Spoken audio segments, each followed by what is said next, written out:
I gotta get my controller. Give me a second. Beep. Because I'm a pro gamer. All right. Do you like the sound caption on? Yes, please. It describes music and sound effects. I kind of like stuff like that. That makes me happy. Attention, the story is a work of fiction. All characters and names are fictitious, having no association with any real incidents, groups, or organizations. So yes. Honey bunny. All right. I do like the sound effects. But yes, we are playing the deluxe version. Ooh. No, these are based on your teachers. None you say. My teachers did not look like this. None of them.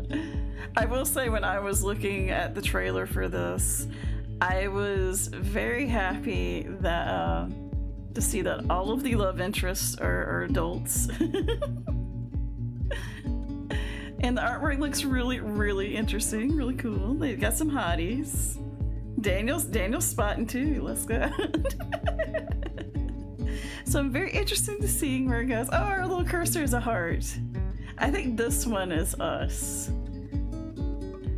I like how a lot of the games we ended up getting sent are redheads too. It's really funny. Just a coincidence. Just a coincidence. That's all. That's all. There's one guy with facial hair. Yeah, yeah. This one's got like a little bit of facial hair, but we do have a full beard here as well. So it's nice. It's nice to see. You know how a lot of times in anime and stuff like they're like, if you're over 28, you're basically dead kind of thing. It's nice. It's nice to see some you know, some hotties in like anime manga style that are a little bit older. I'm like, yes. Good point. Yeah, I know. I'm sawdust in anime years myself. But yeah, let's see where we go. Let's see what we're gonna teach. So enter, left click space, V to enable self voice, A to open accessibility. Nice. Interesting. That's cool. Ah. Let's see. We're gonna use Steam because we just do. Oh boy, we're breaking it already.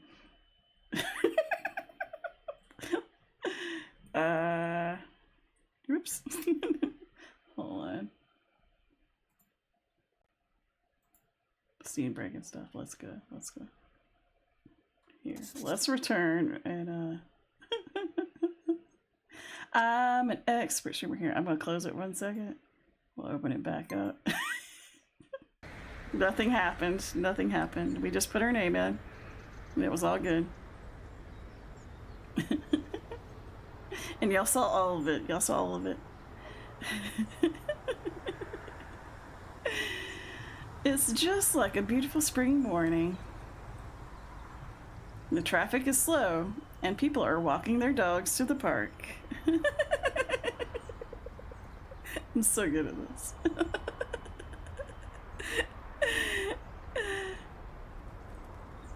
Today is just the right day to go out and enjoy a good book under a tree with a cold drink in hand. Just as specific as it sounds. And yet, here I am, leaning against a bus stop as the merciless sun burns my face and my stomach takes an upturn inside me.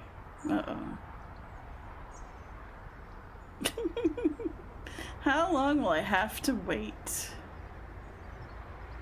My name is Christine Brunson.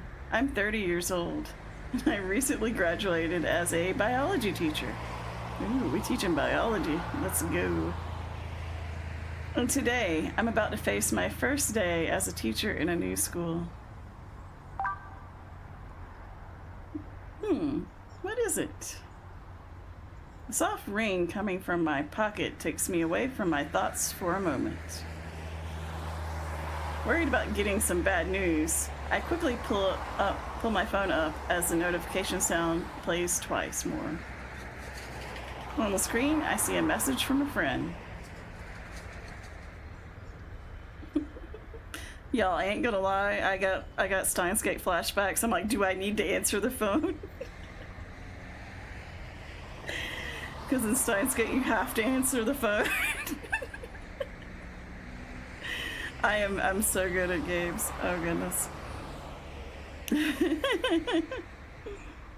Babe, sorry, I'm late. Give me 5 minutes and I'll be there. Try not to pass out until then. LOL.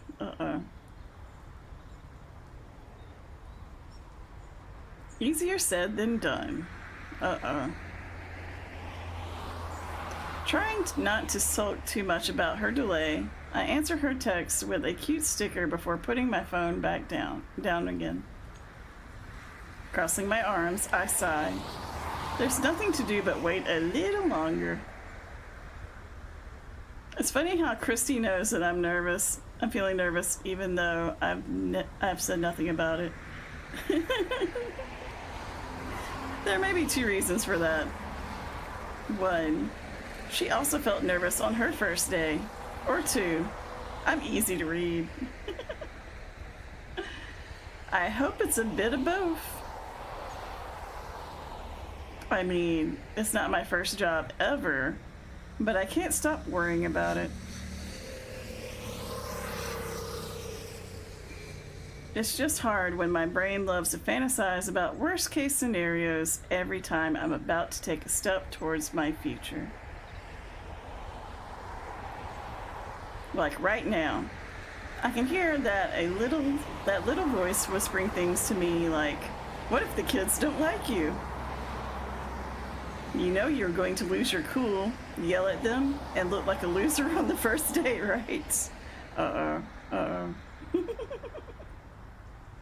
You will never be good enough for those kids. Ooh.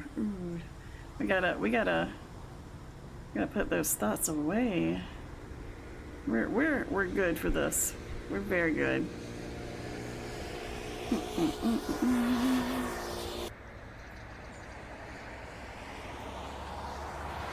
I thought I'd feel better if I waited all by myself at this lonely bus stop, but to my surprise, it only made me feel worse, because we're alone with our thoughts. The day is going to be hard.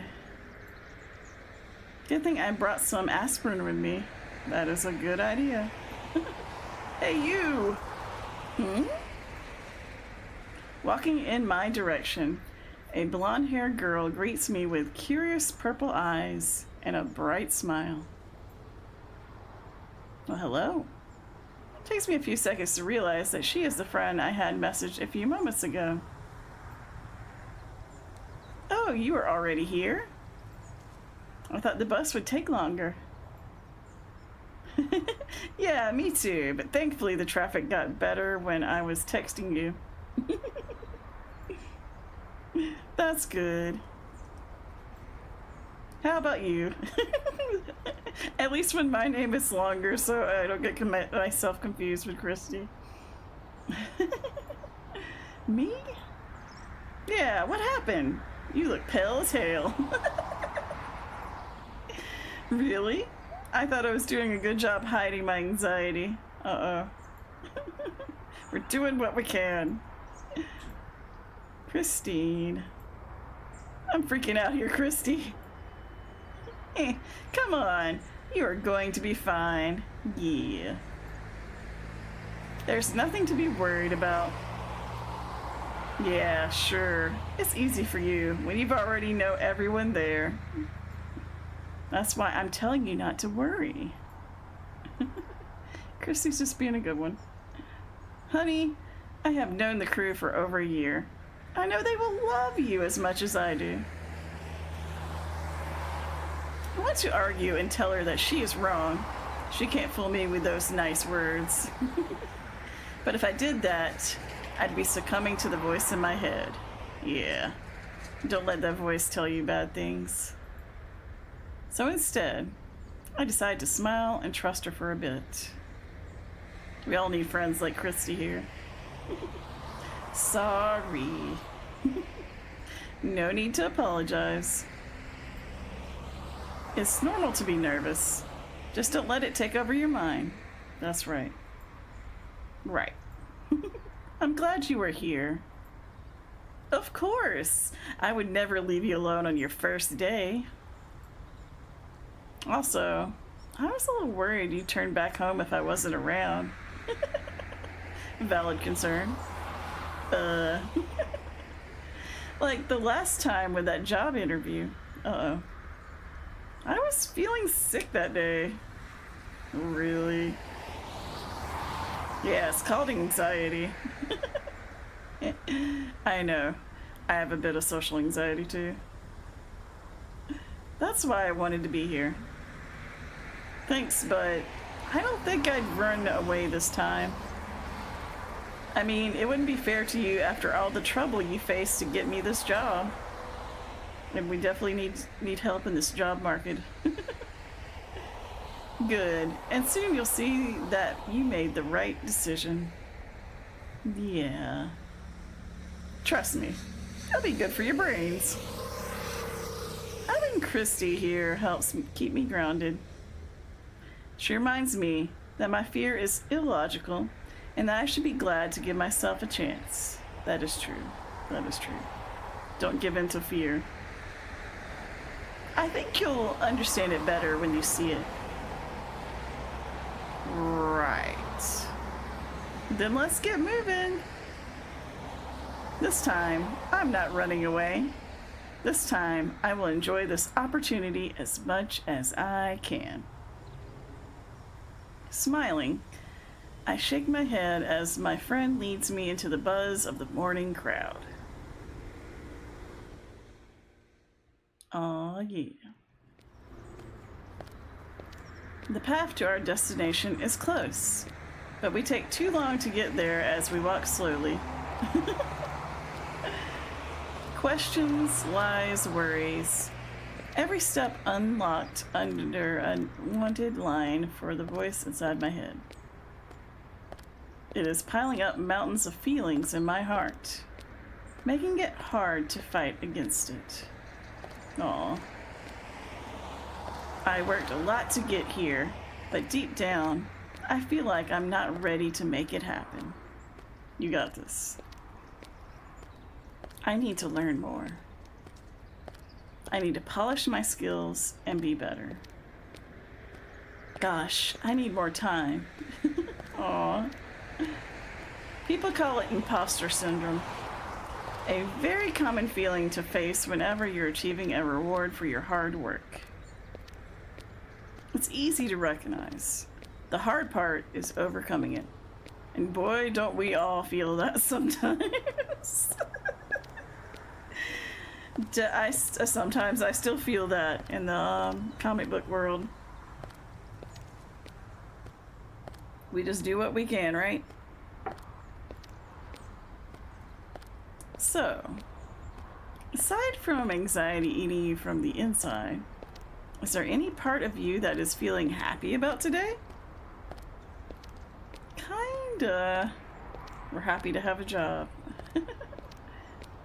Aren't you happy to be in a classroom again? It's hard to say. I mean, I don't have many nice memories from my school days, and I know. But it's going to be different this time. You're in a different position now. Right. You're no longer the quiet, scared student in the corner who was too scared to talk. Boy, that's bringing back high school memories for me there. Now you are the teacher who can make the quiet, scared student have a better time at school. That's the only reason why I am here, to be honest. Maybe that's why I'm so worried about messing it up. It'll be fine. I promise you. Thanks. Besides, now you'll be able to enjoy a school life like never before. Right. You'll join the other side and see we're not that different from the kids. Everyone has anxieties. Most of us have no idea what we're doing. The dark side, yes. They have cookies, I hear, though. The teachers. Really? Yes. The boys are just like a bunch of stupid, noisy kids dealing with adult stuff. The boys? Yeah, the other teacher. She's like, come meet the boys. I can't wait for you to meet them. It'll be so fun. This is another topic on my worry list. The other teachers. I have no idea what they are like or how they work. I wonder if they will think less of me for being new. Talking to Christy took my attention away from the street. Before I could notice, we were already in front of the school. My body stopped moving. It's school time. Trying to keep my head in place, I take a look at the field, finding kids running, laughing, and having fun with their friends. I see parents waving goodbyes on the sidewalk and crying children begging for them not to leave. A comfortable smile crosses my face, seeing in their eyes a little piece of a small Christine terrified to face her first obstacles back in the day. Ooh yeah, I definitely know those feels. I haven't changed at all. I'm sure you changed a wee bit. It's never easy to face the beginning of a new journey. The unknown can be scary, like the monster hiding under your bed. But it doesn't mean I am weak. It just shows I still carry scars from that same monster I never truly faced. I know I can make up an excuse and just go home. Christy won't be mad. However, if I do it, that little child inside me will never forgive me. That's right, we gotta be brave. We can do this. She deserves a second chance. I deserve it. A spark of joy wells up inside my chest, melting the cold sensation in my stomach. I can make up for all the time I wasted during my teenage years in fear of what others would think of me. Are you ready? Yes. Let's go. Oh, we got an achievement for starting a new game. Let's go. Ah, yeah, achievements. Passing through the large entrance doors, we are greeted by a large crowd of kids filling up the halls.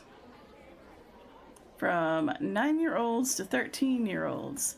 It's a scene I've seen many times before. I guess we're middle school teachers.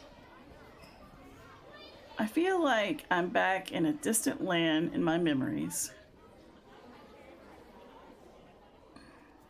Christine? Yes? Come this way. You have some papers to sign at the administration office. That's right. We gotta sign our contracts and stuff. Oh, okay. Trying to hold back the many feelings running in my veins, I walk over to Christy. Also, the principal wants to talk to you. Principal's will be like, don't stir up too much trouble with all these hot guys in this place. Really? Yeah, he told me yesterday he wanted to be the first to meet you. I see. We're a little nervous.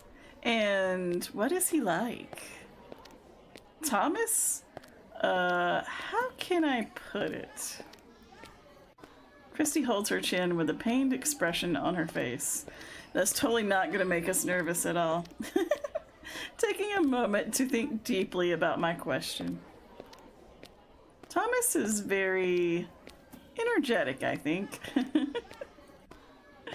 Oh? Yeah, you'll see him in the teacher's lounge a lot. He likes to know everything about the students and what we have been up to in our classroom. Yeah, is he hot? Is he hot? We'll see. That's nice. I'm glad he cares about our work. Christy's like, yeah, sure. Ha, you don't get it. Thomas is like a shadow following us around to make sure everything is in order. Christy's not abused by Thomas. Like, seriously, he can be very persistent in getting whatever he wants. Even about our personal lives. Really? Thomas is all about the gossip. Okay. What? Isn't that unethical? He doesn't care. Uh-oh. Uh-oh. I have a bad feeling about this stuff. I think the students also try their best to never end up in Thomas's office. That's good. Yeah. I know, right? We gotta be armed for those. Guard our feelings. I can't blame the kids. We know damn well that Thomas is capable of doing if you disobey his rules. Uh-oh. And what is that? Spend 1 hour in his office and you will understand it. Uh-oh. Do I have to spend a full hour? Now you're scaring me. Don't worry. I'm sure you'll like him. Christy, that negates what you just told me. How could you say that I'm describing such a scary person to me? I know, right? Trust me. Leaving me with more questions than answers, Christy flashes me a mischievous smile. She's the type of girl who likes to act mysterious and catch me off balance just to see me struggle in despair. I can't tell if she is messing with my head or if she is being honest. Laughing, my sadistic friend guides me to the next hall.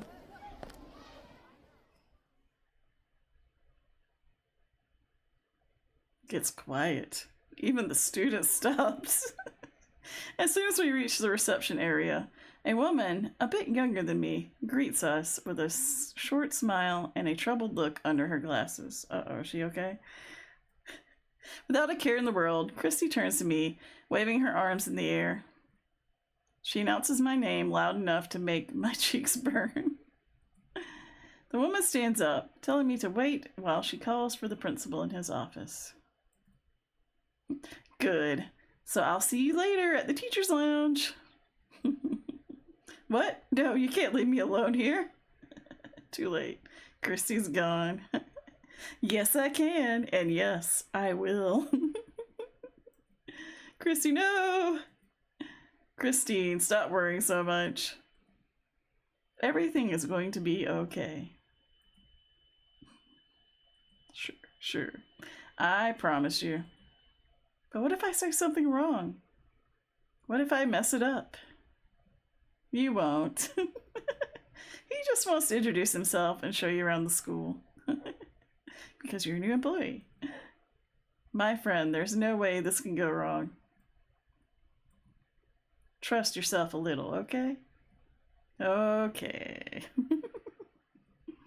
I'll see you at the break. Christy turns left down the hallway, leaving me alone in front of the counter. I clasp my hands, glancing around the empty room. The high-pitched screams and laughter from the other side of the hall sound muffled to my ears. It's going to be okay, I repeat in my mind, ignoring everything happening around me. Miss Brunson? Panic. A curious voice cuts through the thick fog covering my mind, bringing me back to reality. Well, hello. Hello. I look to the side and find a tall man with a gentle smile and silk white hair, watching me with gentle eyes. Hello there. Yes, that's me. I am the Christine. Oh, hello.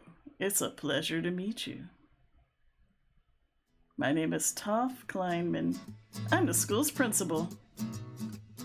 For a moment, all the anxiety I was feeling melted away at the sight of his kind face.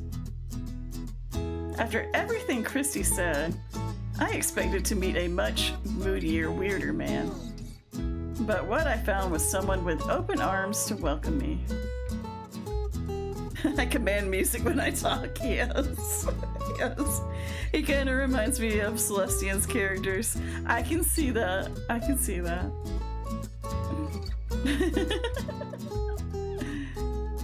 Celestian does have some hotties in his characters too. I feel kind of silly for letting her get into my mind earlier. It's a pleasure to meet you, Mr. Kleinman. Please, call me Thomas. Not Tommy, Thomas. I may be the principal, but I want you to see me as a friend too. Thank you. Oh, I'm so happy you were here. I was worried you would turn us down at the last minute. Not that I didn't consider it first. But now, I can stop worrying. I'm sure they're short-staffed like most schools are. Oh, forgive my excitement, but I'm truly glad you are here. Like that other person who shall not be named or found. Yes, yes, don't worry about it. It's all good. We needed someone new to shake things up around here. Shake things up? You picked a new teacher because you were bored?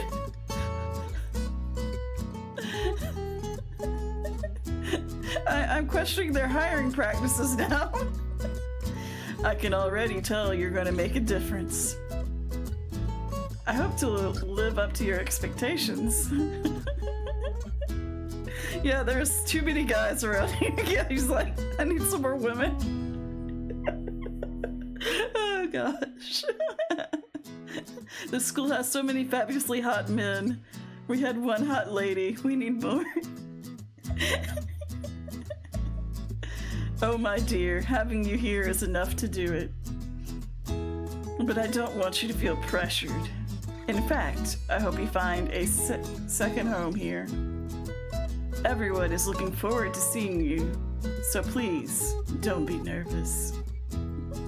I'm trying. So you are nervous? A little bit.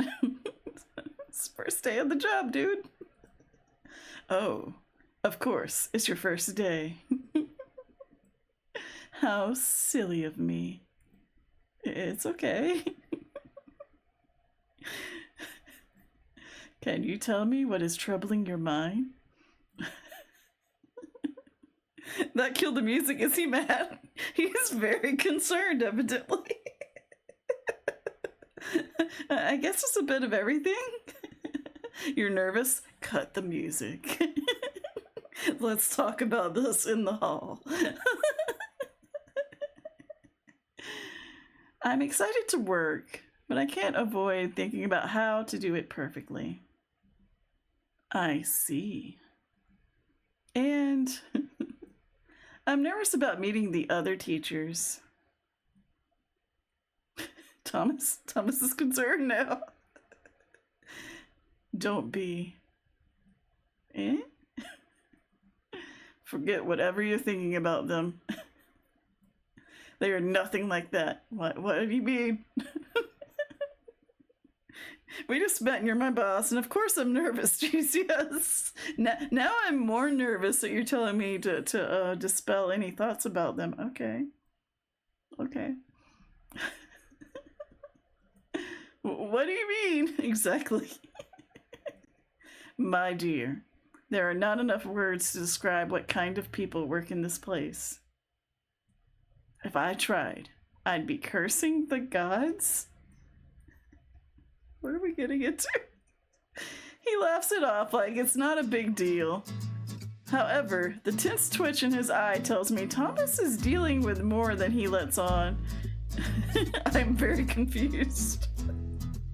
And maybe Christy left out a few details about all sides of the story. What did our friend Christy pull us into? I'm curious and a little worried about what I'm going to face. But enough of that. Don't worry. I have a few papers for you to sign, but we can save that for later. His music is back. Is it okay now? Maybe. Now let me show you around the school. He's upbeat again. The music's back. Thank you. Stretching out a hand, Thomas shows me the way to the next hallway.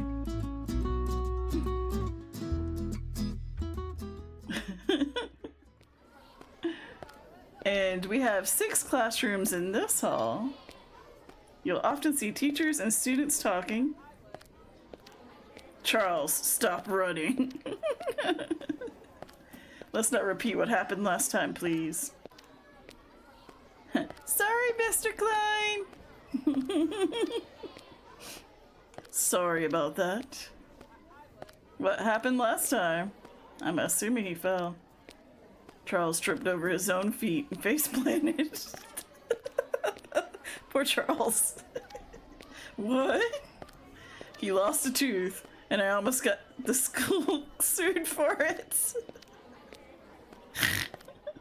I mean, that does happen. Oh, it must have been terrible. It was chaotic. I hope it never happens again. Thank you, sir. There was blood everywhere. It looked like we killed him. His parents were like, my poor child will never smile again. And the lawyers were really after us. So sometimes you'll also hear me yelling at Charles in the hall as well, but specifically Charles. The other kids are fine. Charles, he's the problem. I can handle it. Excellent. Oh, and talking about accidents, the nurse's office is on that side. He gestures to his left, pointing at a white door. Damn it, man, I can't afford all the lawyers he has. He's like, we're just trying to get Charles to graduate so we can get rid of him. I can't see much through the small window at the top, but I figured the room must be large. Nodding as a sign to move on, Thomas leads me to the next place of our little tour. He guided me patiently through every door, taking his time to show me the classrooms, while talking about the many students he has to deal with every day.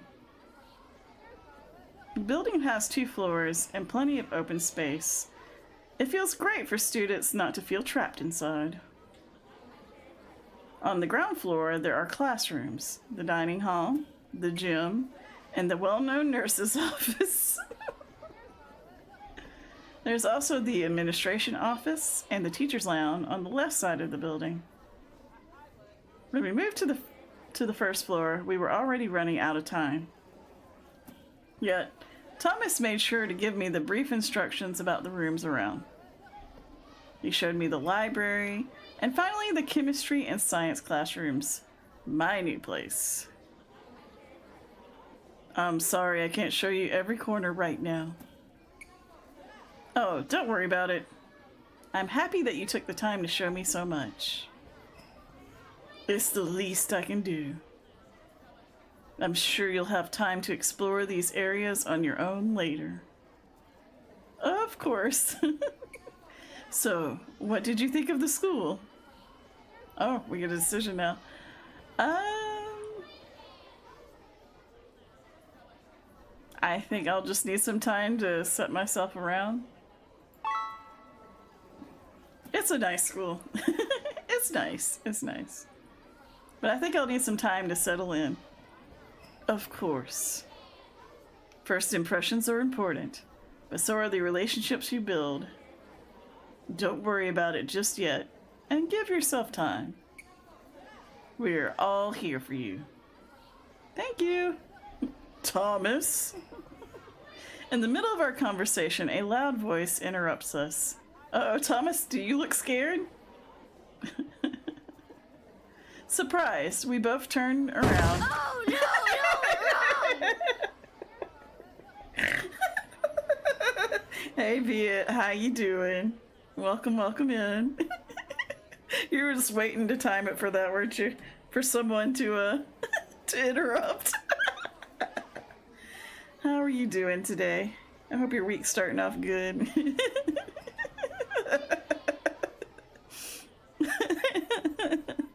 Welcome in.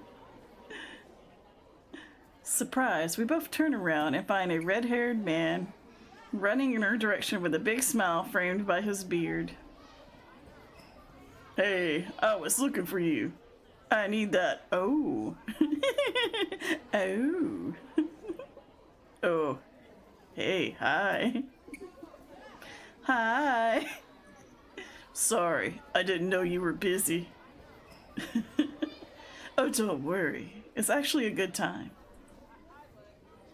Miss Brunson, this is our math teacher. He knows how to add and multiply. Edgar Mitchell. Holding his free hand to me, he introduces himself with a large smile. Oh my, yes. Oh, nice to meet you. I'm Christine Brunson. I call BS. That's the shop teacher.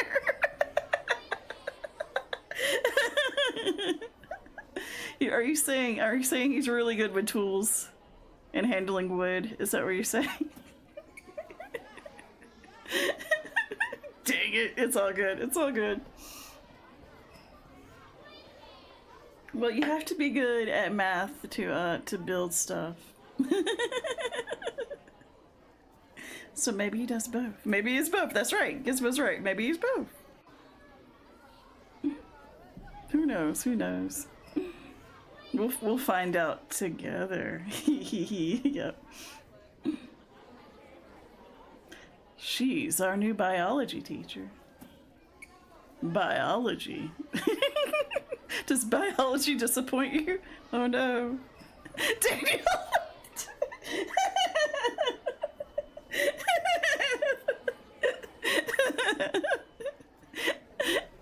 I'm sorry, Daniel. Am I ruining your pure impression of me? Sorry, Daniel.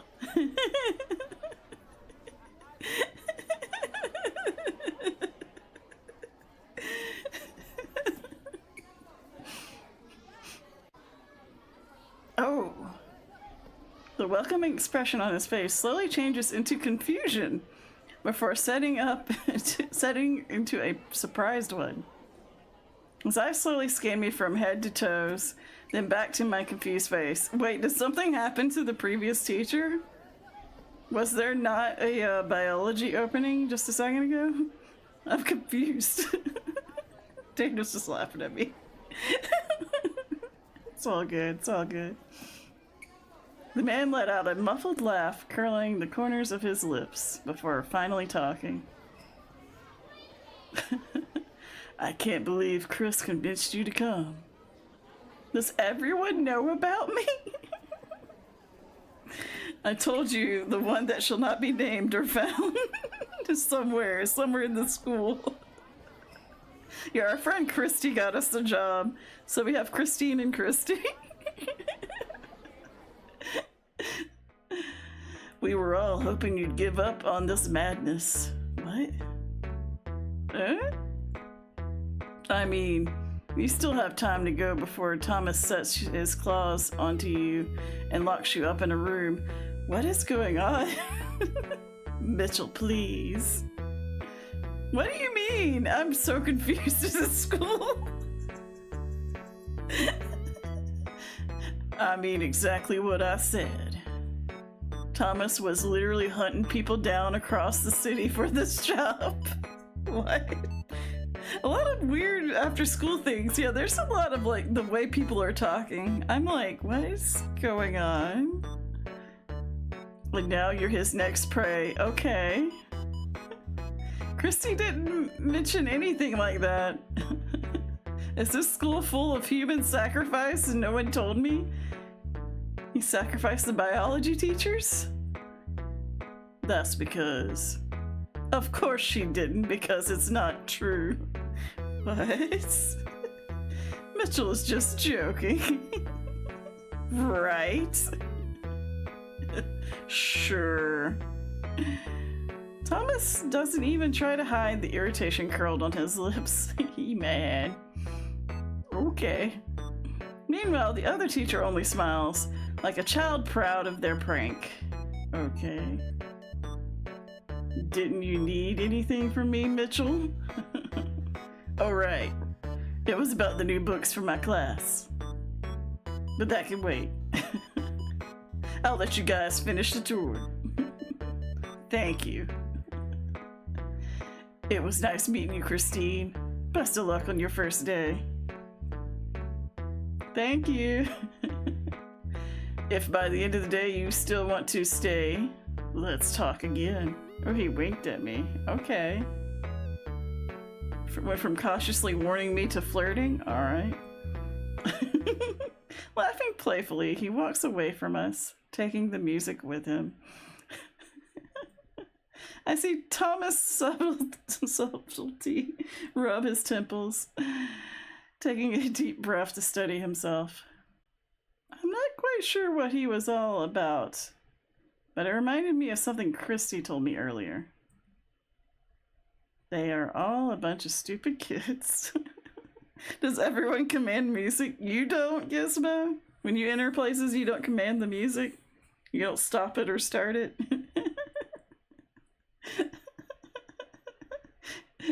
Oh, goodness. If only we were visual novel hottie men, then we could do it. Damn, I must be obvious. I don't take the music with me. My charm is lacking. It's all good. I still think you're awesome, Gizmo. We're all forgetting our subtle boomboxes. Gizmo definitely comes in like a wrestling entrance. Here comes Gizmo! Ba, ba, ba, ba, ba. Now I'm imagining us like walking around with like our phones blaring our entrance music whenever we walk into a room. Let's go. John Gizmo.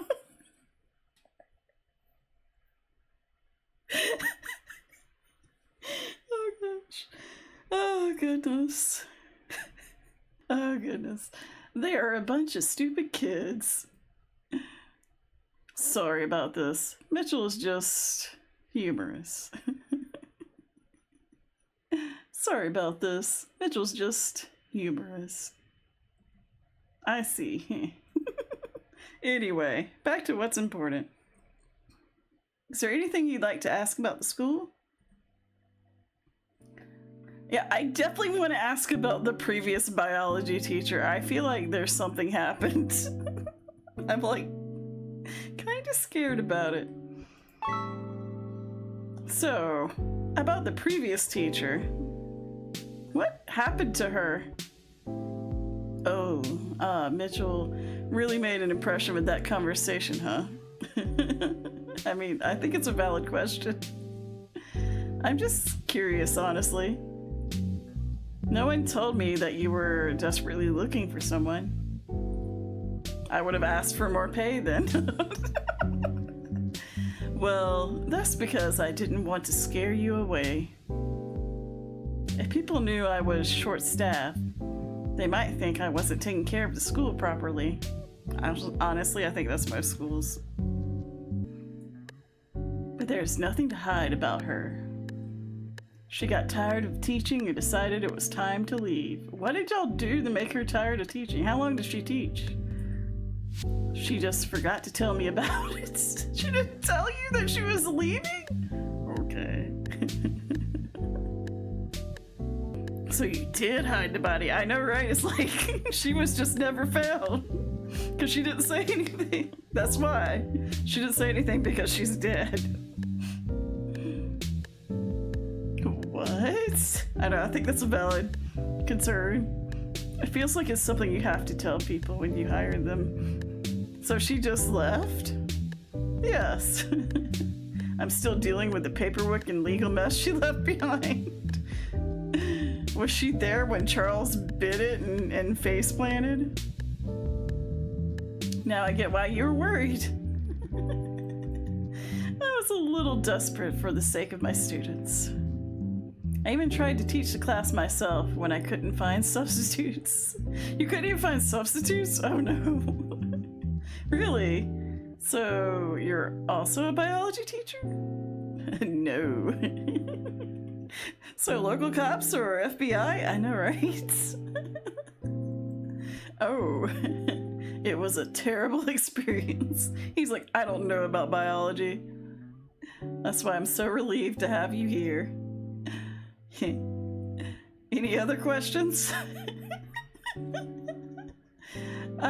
Let's ask about the other teachers. Would they have hid the bodies? How many teachers are working at the school? There are 6 in total, including you. And they are all peculiar. Oh no. Now that you mention it. You said the other teachers aren't what I'd expect. What did you mean by that? I think we need to exit plan out. Yeah, we need to be like, Christy, I'm sorry. Where are the nearest exits? Does my classroom have a window that can be broken, or is there something that will stop us from going through it? Are there fire extinguishers or axes in my classroom that I can keep away from the students, but have handy if I need them? Well, people usually imagine teachers as quiet, grumpy, serious scholars. He's like, I've collected only the eccentrics. I guess. I kind of expected myself to act like that too. See? But don't worry about it. Mitchell alone is proof you won't find any of that traditional scholarly stereotype here. That's a relief. I'm glad you think so. Is there anything else I can help you with? I guess about Thomas? What about Thomas? Me? Why would you ask about me? Yes, you talk so much about this school, but you didn't say much about yourself. Oh, well, I wasn't expecting you to be interested in me. I'm only fabulous looking. Why would you ask about me? I don't even know what to say aside from being the principal. Well then, how about the person behind the principal? I'm just a boring old man who enjoys staying home on his days off. And I also love to work in the school. I care about the kids, and I care a lot about the teachers too. You sound like a good man. Thank you. Anything else? I guess that's all. Good. Then I better let you go. And when I flip my hair, there's sparkles. He's like, yes, I'm so ordinary. But it's like, wow, when he flips his hair. What is his position on elegance? Do we give out Stellas and Toltris bolts?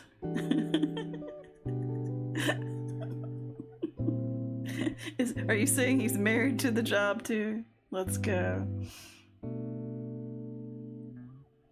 Your first class starts in a few minutes, not giving us any time to prepare. He's like, good job. Nice to meet you. Now go in there. Your class is starting soon. Oh, right. Yeah, I came to school to teach. Suddenly, I remember I still have my responsibilities to face. Thomas watches me, waiting for a more confident reaction, but all I can manage is a polite smile.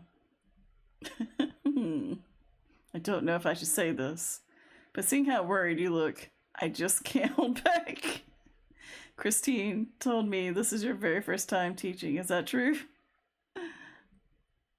Yes. A new school and unfamiliar teachers are nothing compared to a heart that questions its own worth. I'm seeing it, Miss Brunson. You are paying attention to everything I say because you are afraid of staying behind others. How did you know? Do we need a different adult? Maybe.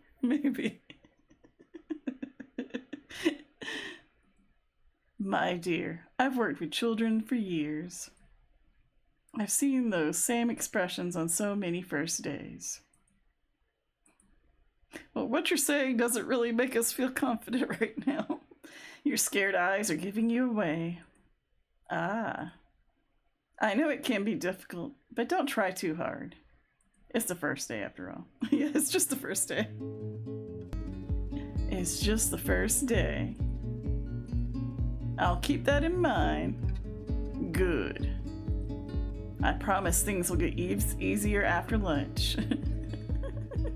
My giggles are sitting. I am full of the giggles. Y'all know it. Been listening to them the entire time. Well, I'm glad you're enjoying. We've been having a blast. You are, dude. Yes. It is a lot of fun. I'm kind of scared for our character though. But we'll see. We'll see what happens. Just hang in there until then. Thank you, Thomas. And we're on a first name basis with the principal already. His gentle face turns brighter when he hears me calling his name. And I can't help but smile back. It warms something inside my heart. Although I don't recommend flirting with your boss. just in real situations. Welcome to St. Lucia, Miss Brunson. And good luck. With a kind smile hanging on his lips, he walks away, leaving me alone in the classroom. Do it, you coward! That's it, we're romancing him right now. My heart throbs painfully as I stare at the empty room before me. Soon this place will be full of sounds, faces, and new memories. I just need to take the first step and allow it to happen.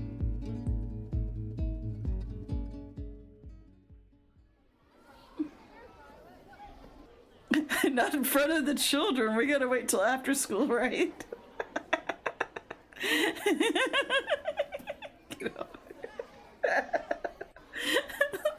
At least wait till the children leave.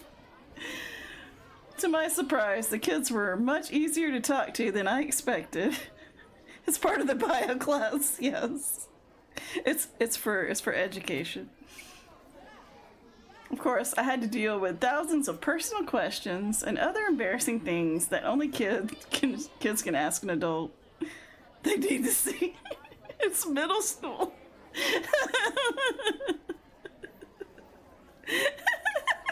Oh my gosh, Daniel. Get that cake, yes. that cake versus cake, yes. Pop it, lock it, drop it, that birthday cake. Let's go.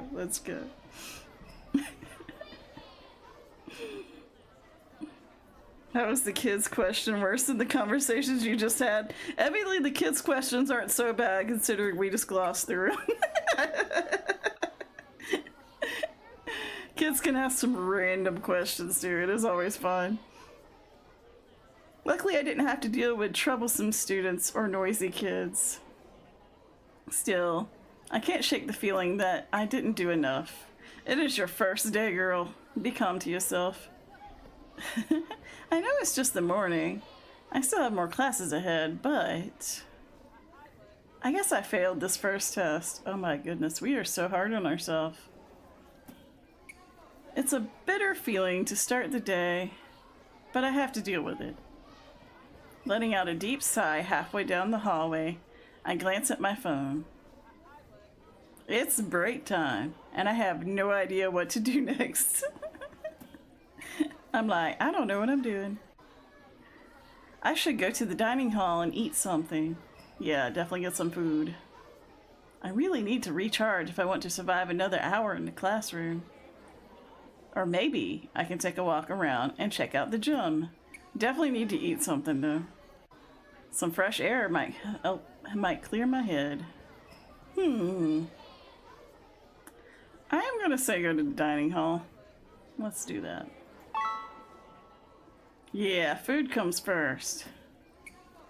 Maybe it's just because I like to eat. I know I'm just doing it to excuse myself from the teacher's lounge. And it looks stupidly childish. But I can't help it. I'm not ready to meet them. Especially not after such a stressful class. Like, we're not going to see teachers at the dining hall? Shaking my head, I try not to think about it anymore and just head down the stairs.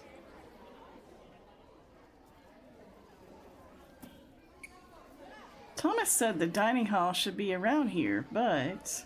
we're gonna get lost. Let's go. Where is it? Looking from side to side, I try to figure out where I am and where I should go.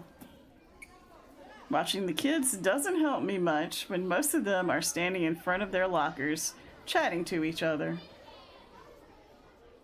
Will I look silly if I ask a student for help? Nah, man, you gotta do what you gotta do. Hello? A worried voice calls me from the left side, taking me away from my troubled thoughts.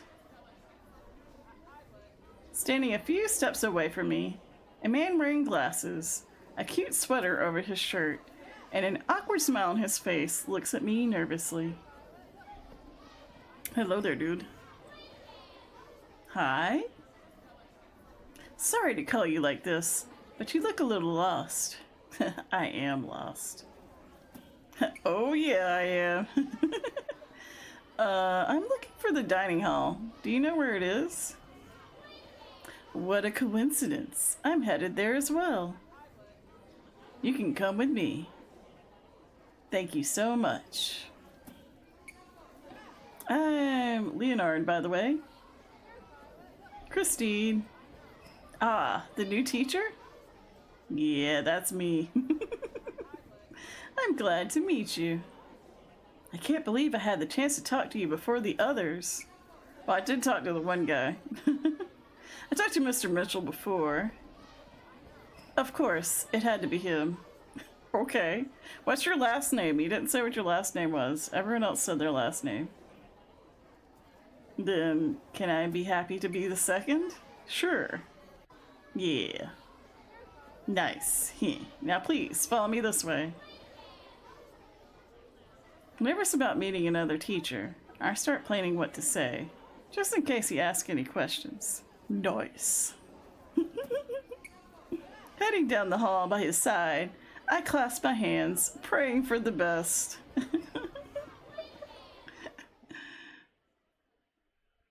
The place is not as big as I expected, but it isn't a problem when most of the kids are smiling with their meals on the tables.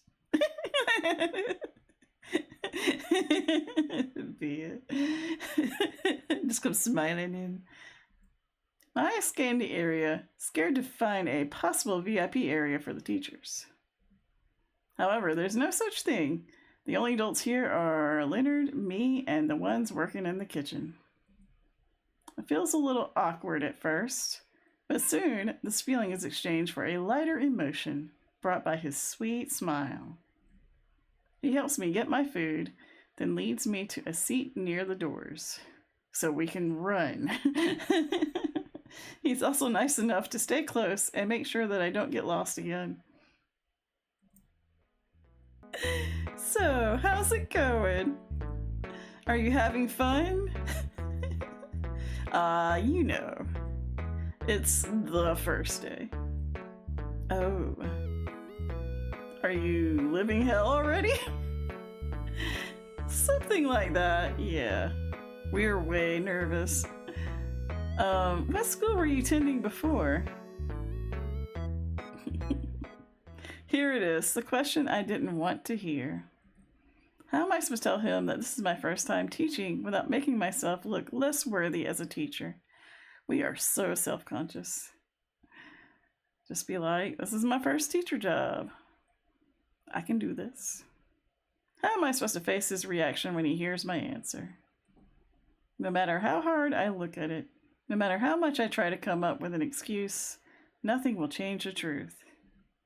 Telling myself that there is no shame in being new at things, I take a deep breath. None. Just graduated recently. Wait, so your first time ever? Wow, dude. Yeah. Don't make me feel nervous about it. Wow. You must be nervous. A bit, yeah. I'm surprised you are still talking to me. Wow, dude, I'm about to run from you. On my first time teaching, I locked myself in the bathroom and cried for minutes during my break. Are you okay, Leonard? I had a hard time. We have the socially awkward teachers talking to each other now. For a moment, my brain can't understand what I am hearing. Why is he not mocking me? Why, I'm not seeing the judging look in his eyes. What is going on at this school? They put on the application, are you socially anxious? And do you have friends that are socially anxious? Because we will hire them. Evidently the previous biology teacher was so socially anxious or dead that she just ran away mid-class. We're learning so much. Was this supposed to happen? I'm glad you're stronger than me when you look so young. What do you mean? You know, it's hard being a teacher when you look like an older kid instead of an adult. But dang. I can't tell if he's trying to flirt with me or if he's making us more nervous. I don't know. Oh. Are they making it difficult for you? You're making it difficult for me. Well, for a moment, any answer I wanted to give him just hid behind the dark corners of my mind. I don't want to tell another teacher that I'm having difficulties on my first day. Putting on my best fake smile, I try to hide the truth. They're curious. Kids are very curious. They will ask the most hilarious questions, too. Stuff you never thought they would ask. It's always fun. Curious? Yeah. They're giving you a hard time, huh? How stupid of me to assume that I could fool another teacher. Embarrassed, I let my shoulders fall. Leonard doesn't seem to mind it, taking a bite of his meal peacefully as he looks around, trying to picture how my day has been. Let me guess. They're being nice to you and treating you like a friend, but they also don't listen to a word you say. And you are losing your mind, wondering if you're doing your job wrong. For a moment, I only stared at him in silence, shocked at how specific his words hit the facts. Were you watching me? No. I say this from my own experience. Oh. Looking at him again, I realize that he looks quite young, too. Noticing my eyes scanning him, Leonard scratches his slightly red cheeks. He's like, don't stare at me. The other guys are different. They walk into the room, and everyone holds their heads down. I walk into the room, and they laugh. It's like I am too young to do it. They don't take me seriously. You gotta command the presence.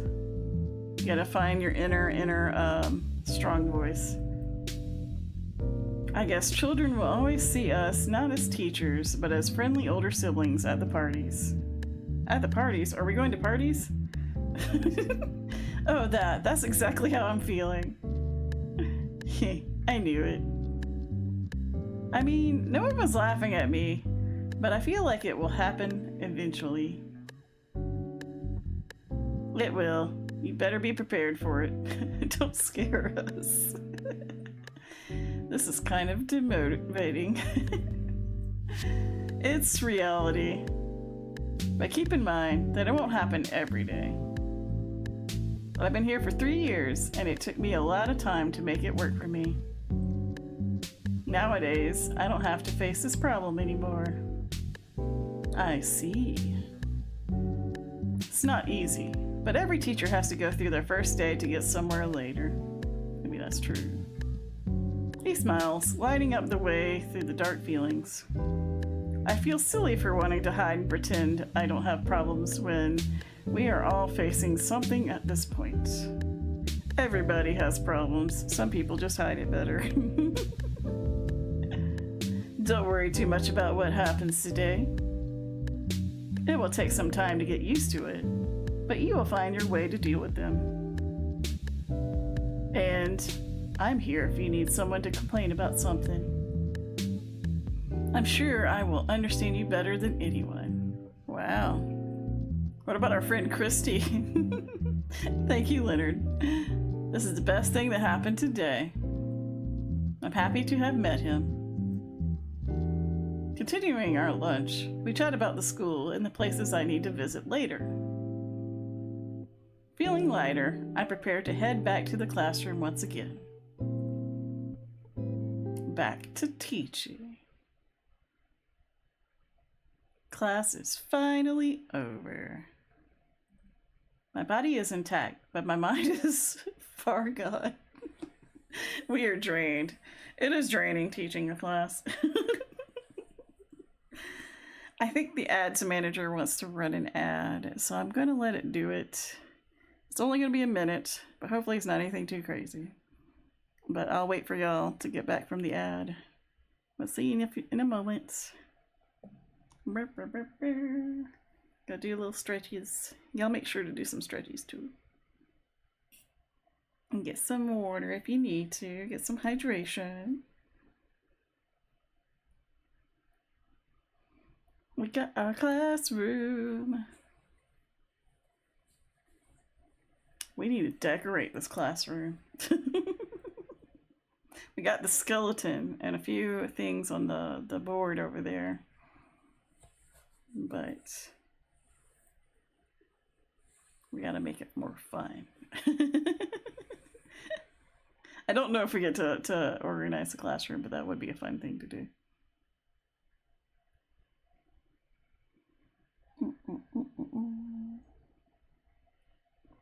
Or Skelly. Wah, wah, wah. Do, do, do, do, do, do, do, do, do, do, do.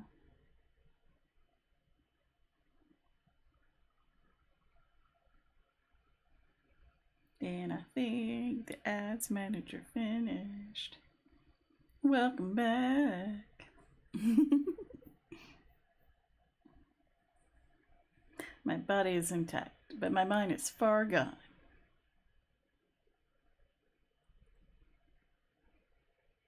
Picking up my books from the desk, I take a deep breath to relax my shoulders.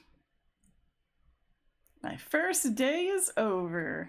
Ah, yeah. It's been a long time since I felt like this. I have no energy left in me, and all I want right now is 5 days off to recharge under my blankets. And then someone knocked on the door.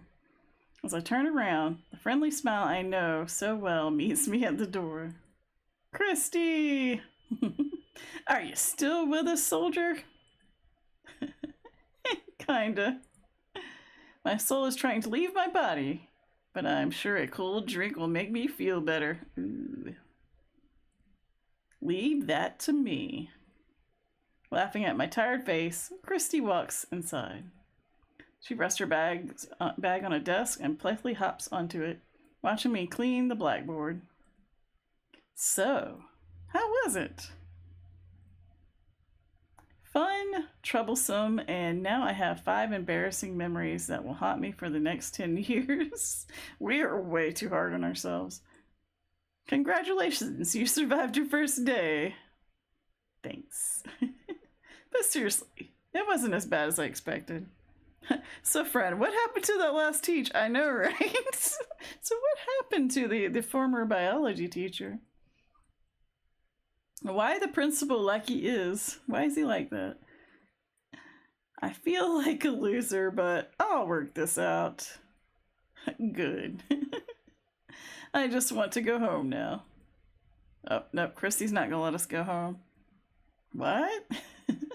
About that, you still need to meet the teachers. Yeah, we can't just run away from our coworkers. We should meet the rest of them. Christy, I don't know if it's a good idea. It's a worse idea to run away from them. Why? Look at me. They'll see that I look like The Walking Dead or something. Like the rest of them aren't tired from teaching.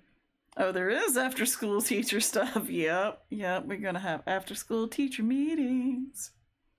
Aren't we all like that? That's right.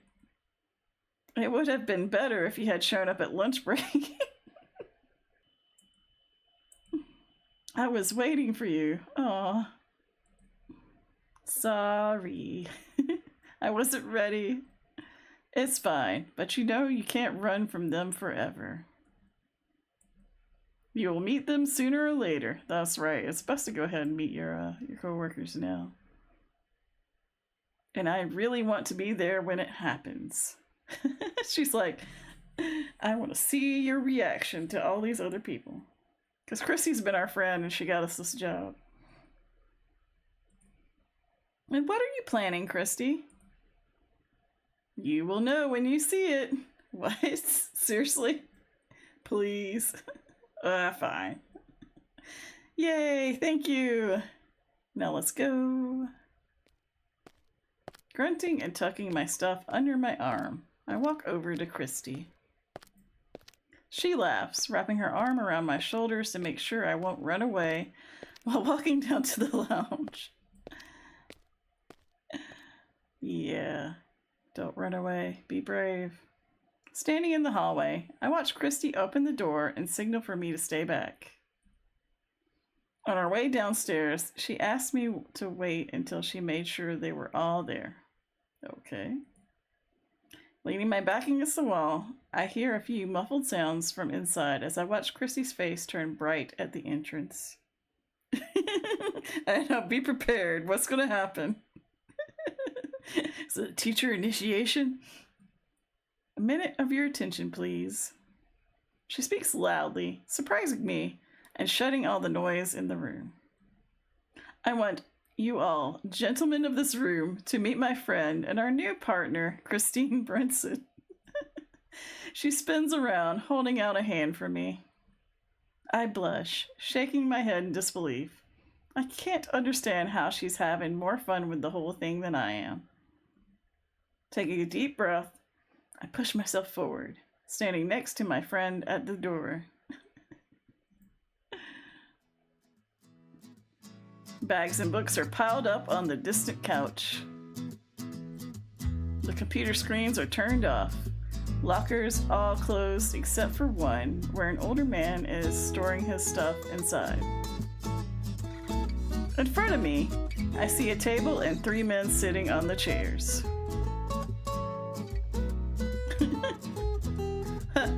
Hi! She is the new biology teacher. Their expressions look like a painting of people who are both bored and confused.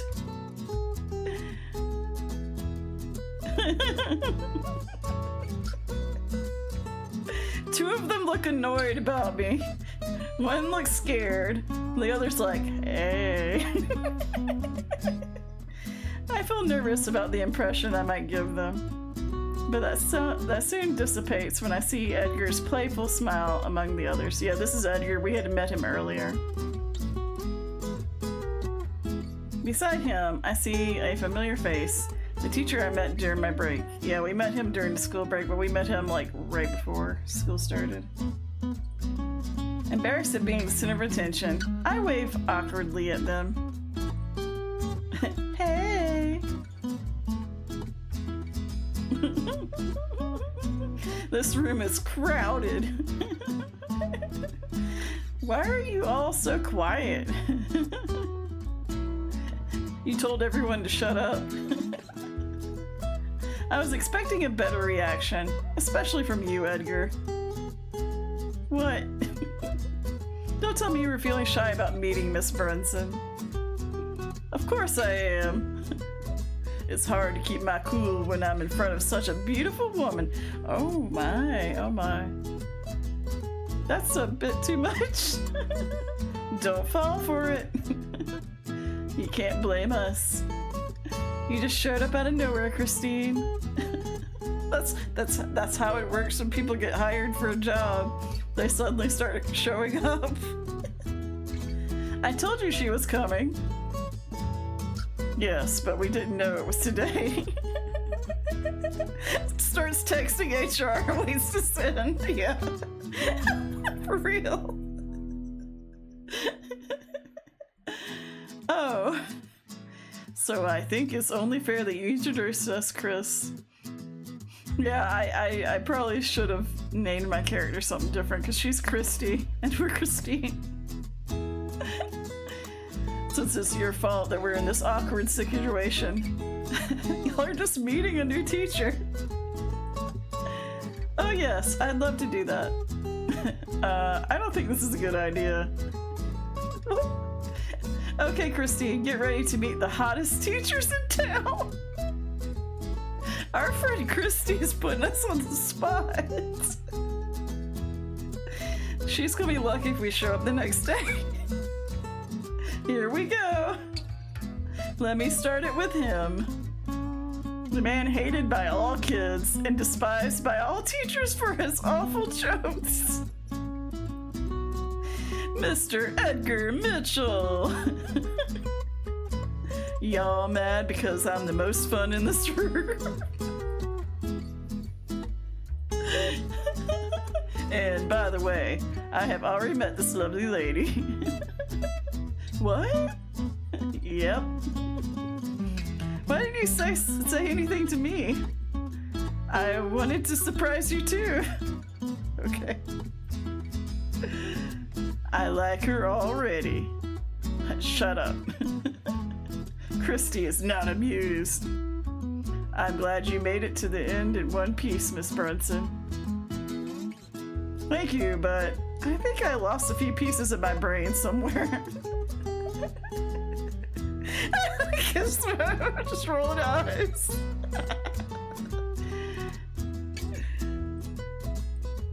Don't worry. It's probably still somewhere around the school. You'll have time to find it all. And if you need help, just let me know. He's winking at us again. All right, next. Christy's done. She's like, shoo, shoo, shoo, shoo. Next one. Ed never chills. The next teacher is the opposite of Mitchell. What, you mean loved by everyone? He is a quiet, sweet art teacher. Our baby-faced boy, Leonard Flynn. Oh gosh. Why did you have to say it like that, Christine? Yes, I have made this confusing by having us both be Christine. Oh no. I wanted Christine to see her red face. Can you stop that already? Y'all shut up and wait your turns. This is kind of fun. Nice to see you again. Yeah. Wait, you too? I've met half the guy teachers, evidently. Yeah, I found her in the hallway on the break. Yeah. Why the awkward silence now? You made this situation embarrassing. Really? We both have crippling social anxiety, evidently.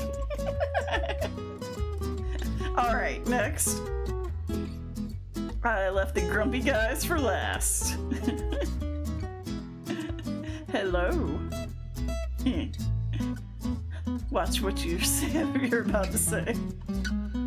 Our grumpy PE teacher, Markus Kent. What a first impression. Be careful not to fall in love with this annoyed face. Are you sure you want to stay here? I don't know. I still don't know what happened to the previous biology teacher. Kinda? Okay, I'm done. Markus has no time for chit-chat. A man of few words, indeed. And now, everyone, this is Mr. Lawrence Hansen, the world history teacher. Lawrence. Oh, come on. I was waiting for this one. You could have tried harder. Then do it better. I will. Ahem. Mitchell. The ancient world history teacher, Lawrence Hansen. The stage is yours, our elder. How old is he if you're gonna call him the elder? What a loser. This room is getting quite noisier. Nice to meet you, Lawrence. You may not be used to proper etiquette, but that's no excuse. What? I don't know you, so please call him by my first name. It just says Lawrence. Oh, I'm sorry, Mr. Hansen. And I'm sure some of us in the chat who are of a certain age are like, bop, bop, bop, doo, with Hansen. Just a little bit.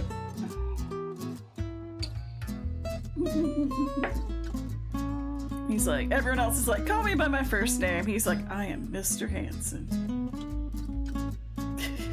Better than I expected. What? You're obedient. Dude. Dude. I'm about to show you how not obedient I can be. Maybe if you stay away from these people, you'll have a chance at becoming a good teacher. Wow. Thank you? Welcome to St. Lucia. Do your job and don't cause me any trouble. Yes, sir? Everyone? Everyone's like, alright! Yeah, he is the life of the party. And with that, the introductions are over. You're now officially part of our mess. Interesting. Looking at them now, I understand better what Christy and Thomas meant about the school council. I thought I'd feel out of place by their judging looks, but that didn't happen. Two of them were very friendly, and the other two were like, don't talk to me. You're just a ray of sunshine. I know, right? How come three of them have green eyes too, and this little doe-eyed guy has the blue eyes? Interesting. But yeah, these two are like, don't talk to us. And these two are like, I want to talk to you more. All right, so we can judge these are the dog people, and these are the cats people. At least that's what their personalities make me think of. And Christy is just very sweet and very playful.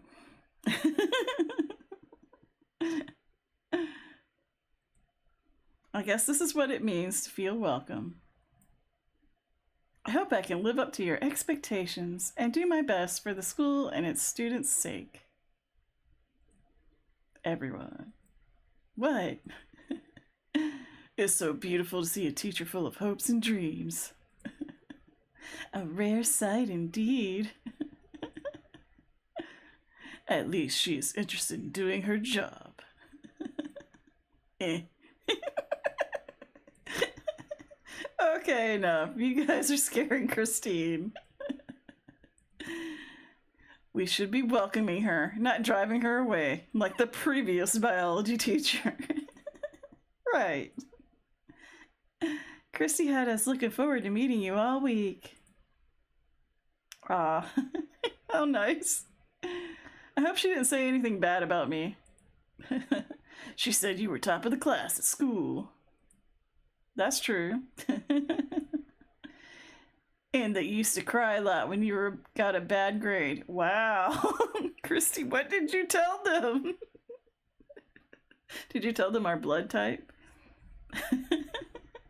Did you tell them about our first fan fiction we wrote when we were a teenager?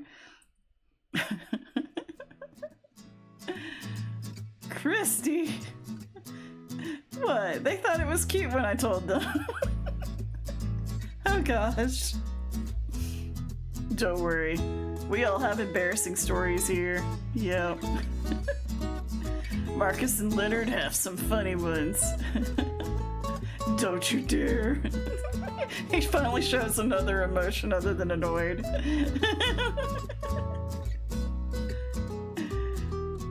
Edgar, please. But, you know, now you're going to deal with kids like that. Yeah, I know. Maybe it'll be funny. Did Christy tell them that you're a horse girl? I bet she did.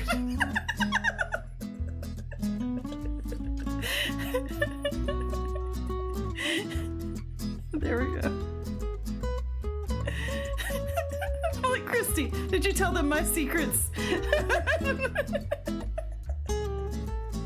tell them all my secrets.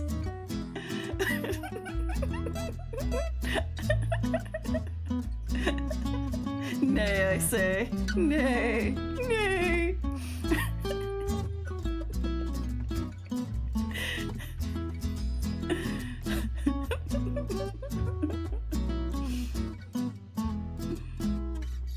Maybe it'll be funny.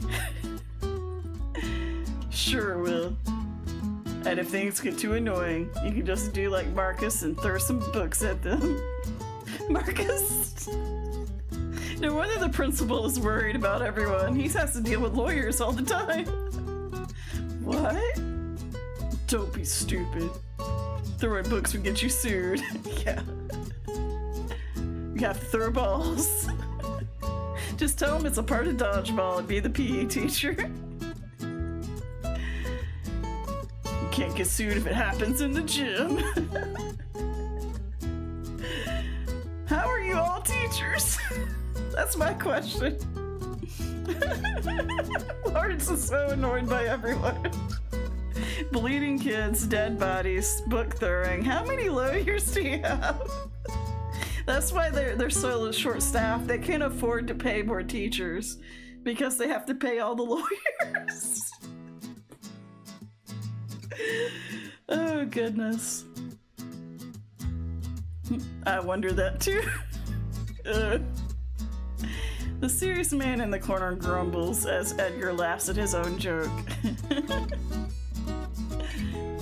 Smiling, I look up and find Christy watching me with caring eyes. Thank you, Christy. She comes closer and softly punches me in the arm. This is her way to say, "You did it!" Friends. Laughing, I nod at her, relaxing my shoulders. I told you, didn't I? Yep, just like you said. You might hate being here, but you'll probably love it too. I'm looking forward to it. That's probably like most jobs.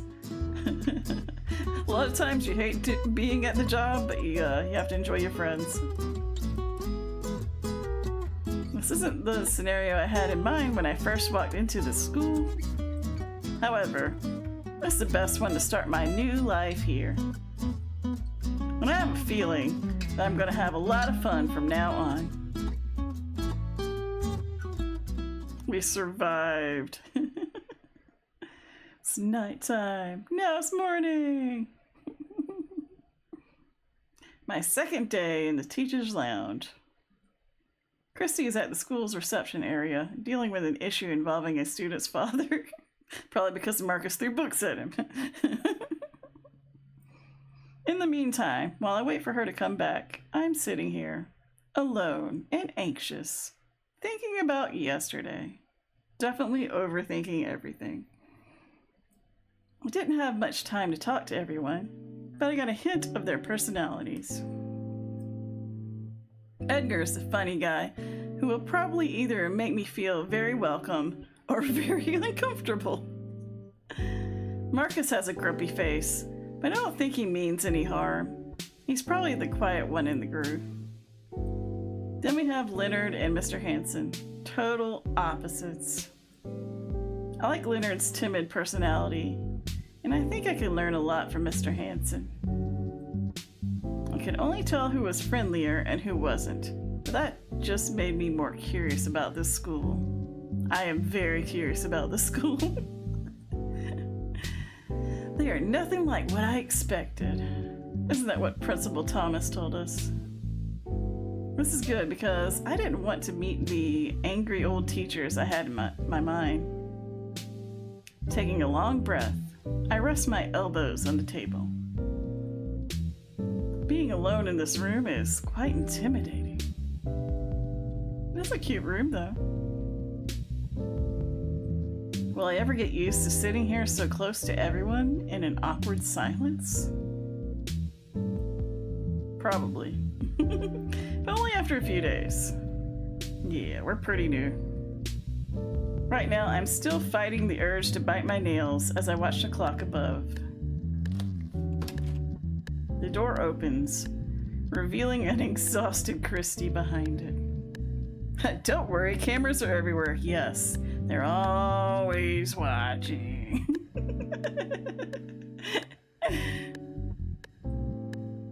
I can't deal with stuff like this anymore.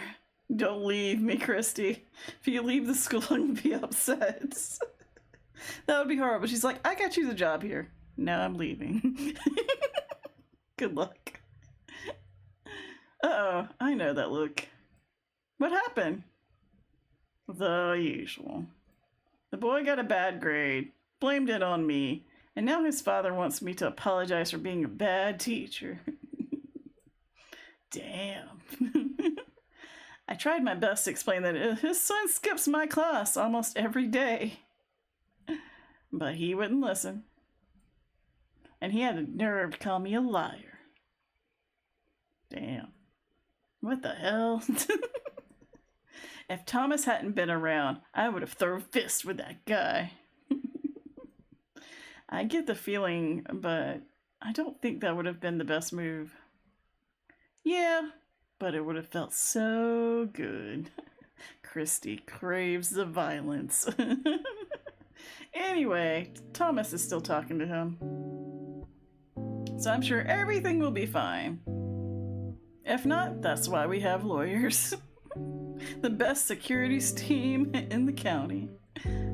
That's good. Yeah, but it doesn't matter. In a few days, there'll be another parent coming after me to argue about something that's not my fault.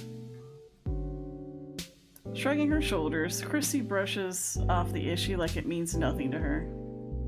Watching her makes me think of two things. One, she's so badass, and I want to be like her.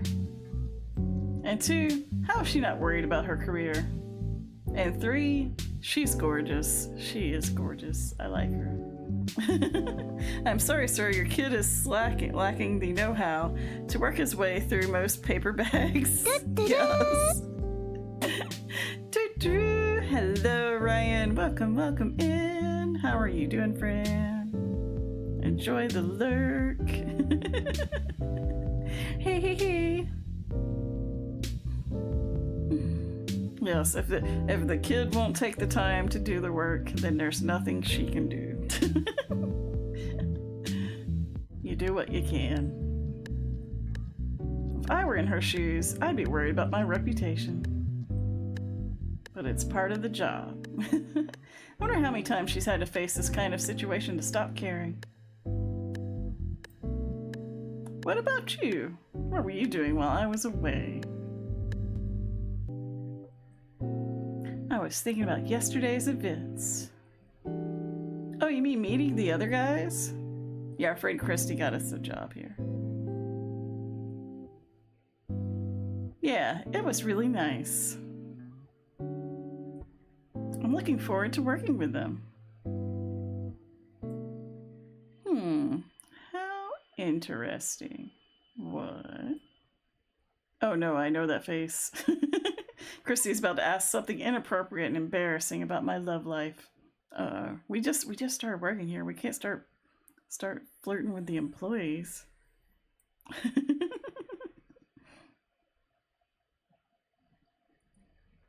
Something I don't want to hear. If I don't change subjects fast, I'm going to be in trouble. I mean, I'm still a little nervous, but I'm way more excited to work.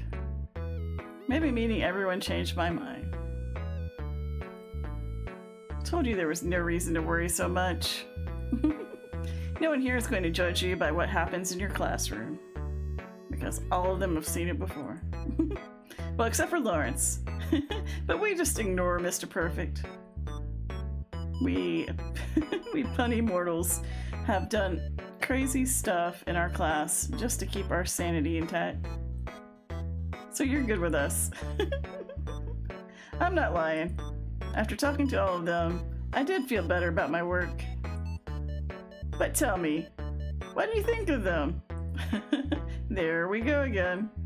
My attempt to distract her failed. Womp womp. What do you mean? The other guys, did you like them? I don't know. I think they were cool. And nice. Did any of them catch your eye? Christy, are we really doing this? We barely met everyone. What? I'm just curious, and I want to make sure you're feeling comfortable here. Comfortable enough to go out with them? I knew it. I mean, they were so happy to meet you. It's been a while since I've seen Leo smile like that. Christy got us this job so she could try to hook us up with someone. And Edgar was so excited. Like, more than usual. I'm just saying. Our little Christine is already scoring points with the boys. I'm so good at this. Ah, stop it. What about you, Christy? Which one are you interested in? You always try to turn everything into romance. And you always pretend it's not about that. They were just being polite. Girl, I know these guys. They weren't just being polite. They were very eager to see a new face. A pretty girl's face. What about you, Christy? Stop. Oh, come on, Christine. You always say you want a boyfriend, and now that you've got a chance, you're ignoring it. How well would you say? Yeah. How well do you know these guys, Christy? Is there a reason you won't date any of them? That's not true. How long has it been since you went out with someone? That is not important. We just started working here. Maybe years? I was busy with school. I was focusing on my career. Seriously? Yeah, you know it's hard to meet people when you're older. I think we're supposed to be 30. It's not easy to find a good topic to talk about without making things awkward. Don't look at me like that, you know it's true.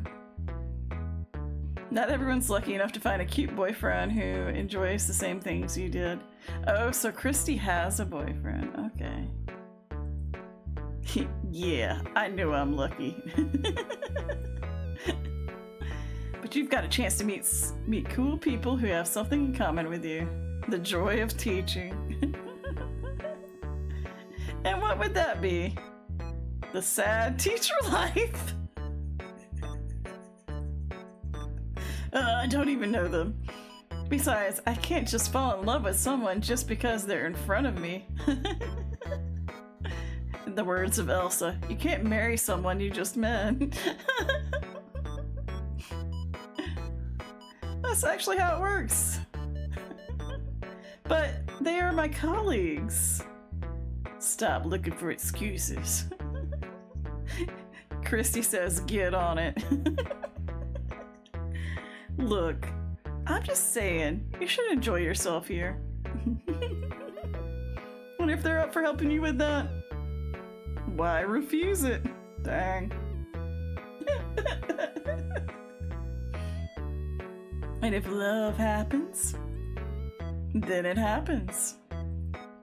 Oh Lord. It's true. I haven't been in a relationship for quite a while, but that's because I was too busy focusing on my studies. Now I have a job, and I need to focus all my time and energy on it. And I won't have time for relationships again. Nah, man, you can have some relationships. Can't be teaching all the time.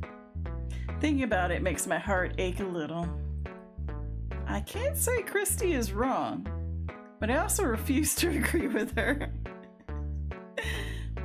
I mean, should I be looking for love in a place like this? They are single. All of them. Christy. I get it. Good. Now answer my question. Did any of them catch your attention? Oh, they're gonna make us choose now already. This is so sudden. This is so sudden. I hope this doesn't make us have like a permanent, like, we have to go that direction. Because I just barely met all of them.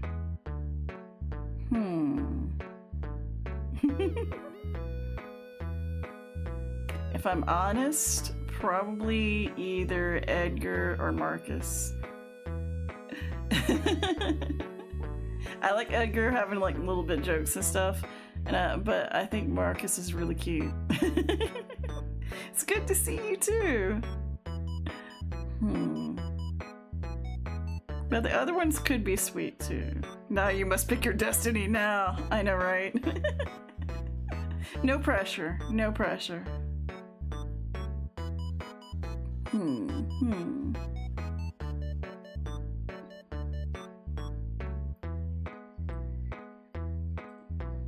I guess I am going to choose.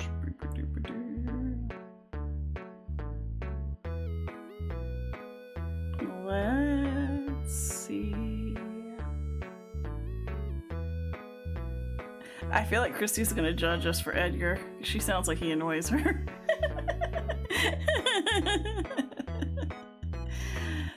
Leonard was nice, but he's very quiet, and we already have this social anxiety by ourselves.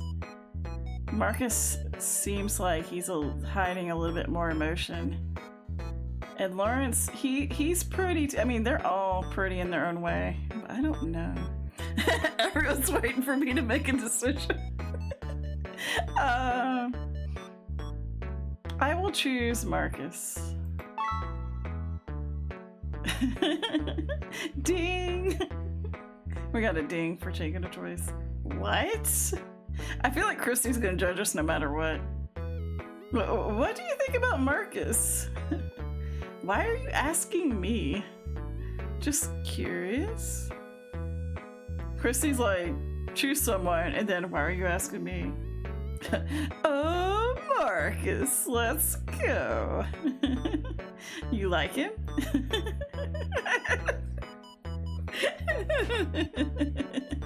Ew, Markus, yes. We just met him. Yo, Viet and Daniel, yeah. Yeah, everyone.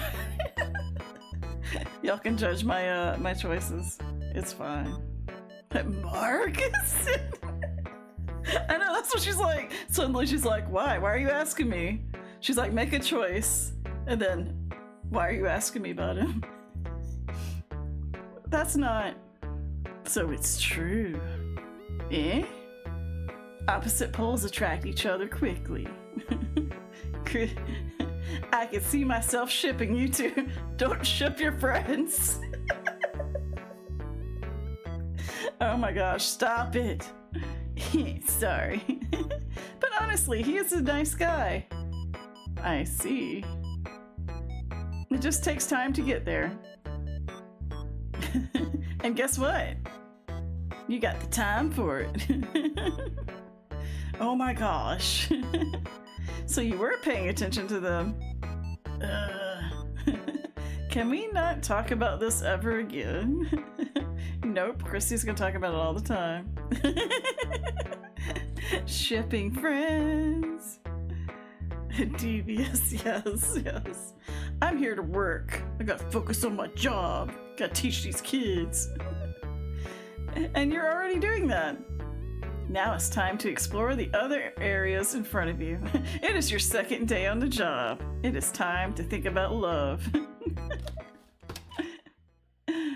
Oh no, we're blushing. Interrupting our conversation, the door opens again, making me jump from my seat.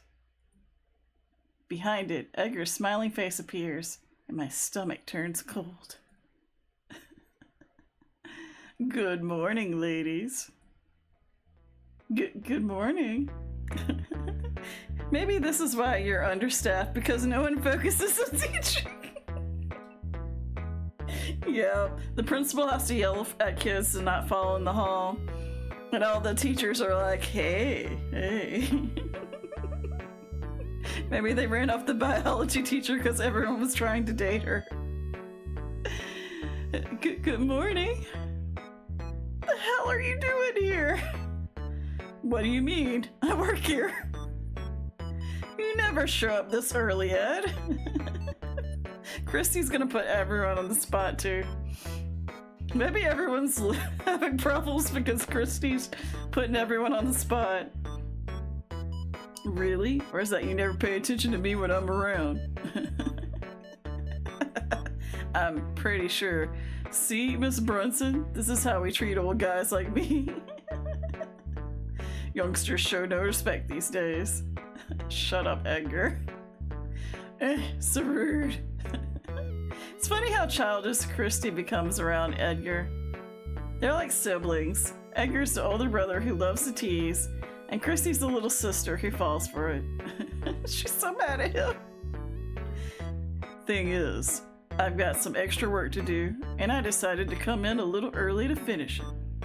Not to talk to the new person here. Could have come up with a better excuse. What do you mean? My blood turns cold remembering our earlier conversation. I shoot a look in her direction, staring into her soul like an abyss trying to suck her life away. All that math and yep, he's doing all that calculating. Plotting his interest. My tense jaw is now silently begging her to shut up and not ruin my life with her teasing. She laughs, waving a hand as if to say, forget it. Well, I'm not denying that Mrs. Brunson's arrival had something to do with it. Okay. So you admit it. Yeah, but don't get any wrong ideas. I'm sure everyone is thinking the same thing. I bet. We want Miss Brunson to have a nice first impression of the school and its staff. Not that everyone's trying to woo me. So we're trying our best.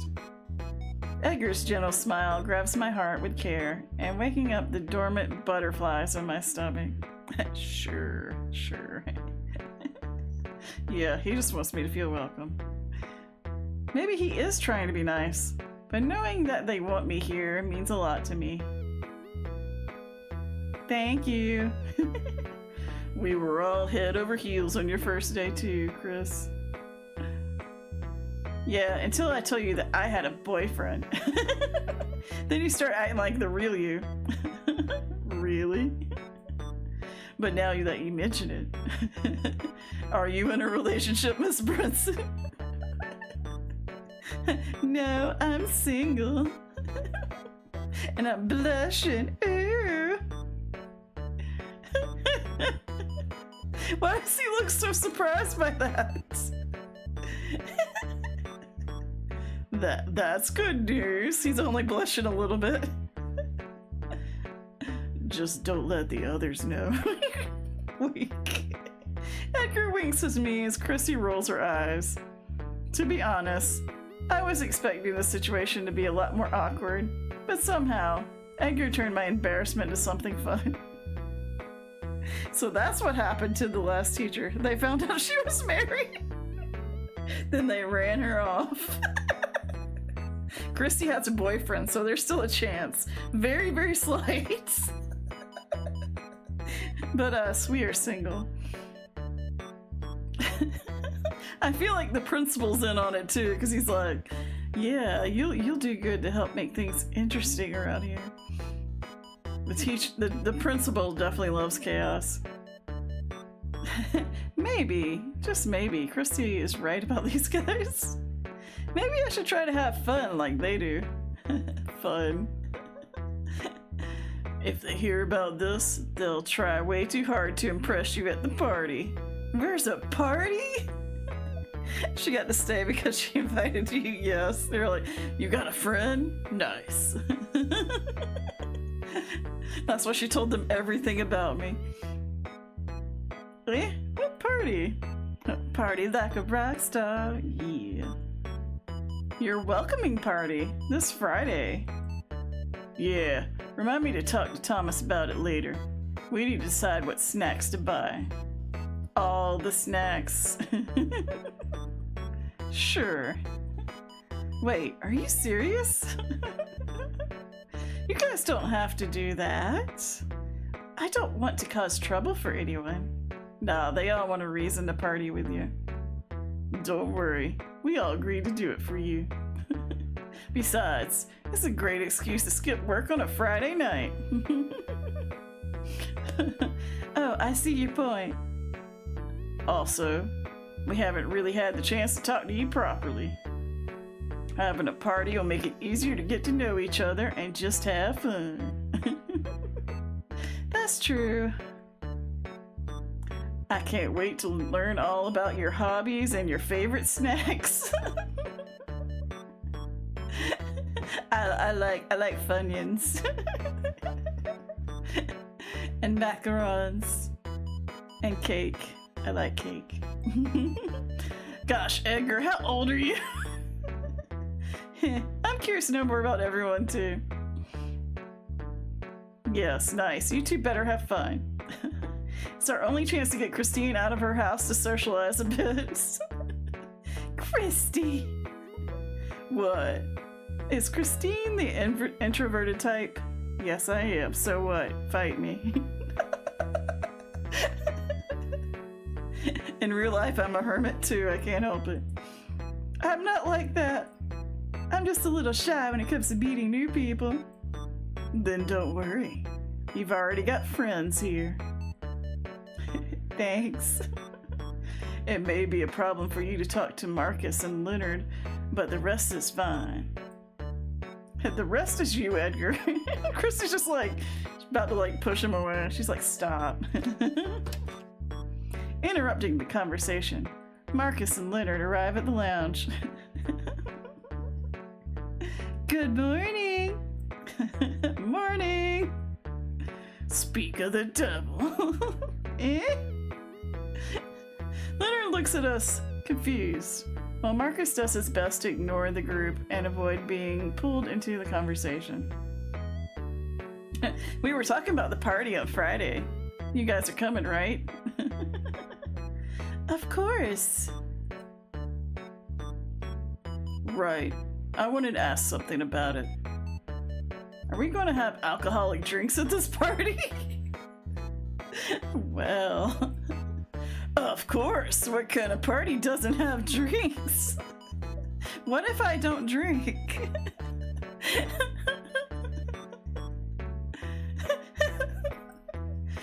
Thomas joining us? Yep. Good. Then let him be responsible for Edgar's drunken antics. What are you talking about? About the clown that lives under your skin. They are all just looking to throw each other under the bus so quickly. Dang. You're unbearable when you're drunk, Ed. Stop talking like that. What will Miss Brunson think of me? The truth. Shh, don't listen to him, Christine. I'm a real gentleman. What? Who just ran? Who just ran across the background? Thurs. Someone ran across the background. Who was that?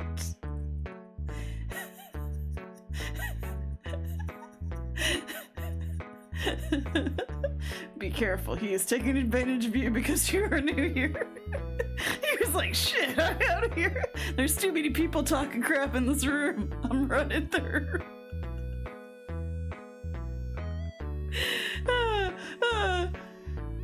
How dare you? I'll prove you wrong at the party. I'm looking forward to it. Who is that in the background? Just don't get your hopes up too high, Christy. I'm really concerned. What is going on in the background? Guys, sorry to interrupt, but Lawrence is here. It happens every time you look away, so you haven't seen it. Now you gotta look in. I'm wondering if it was Lawrence in the background, because Christy just brought him into the conversation. He's like, I want to talk too. It's like, I didn't stop y'all before. Oh gosh. As we get excited talking, we didn't even notice the fourth man walking into the room until Christy pointed out I noticed him walk past twice. He busies himself in his book and notes from the locker, giving us no chance to approach. He obviously wanted us to know he was in the room because he walked around twice. Is it already time?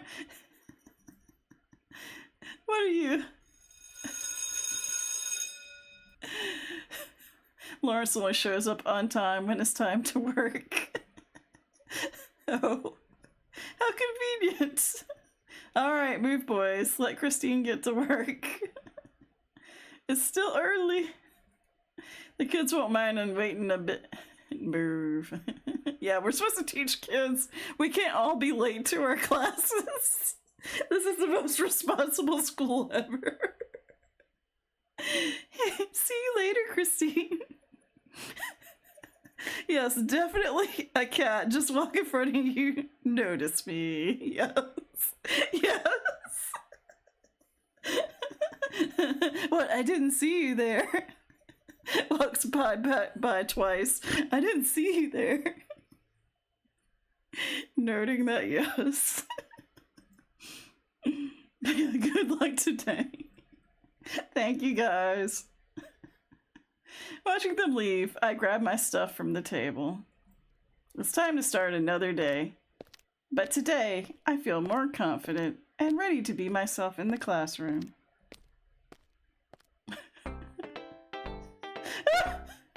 We're so cute. Biology notes. It was difficult to get the children's attention at first, but I didn't panic like yesterday. I was told them that they were going to get graded on it. This time I decided to analyze their behavior and figure out what draws their attention the most. I think I need to focus more on the kids than on myself.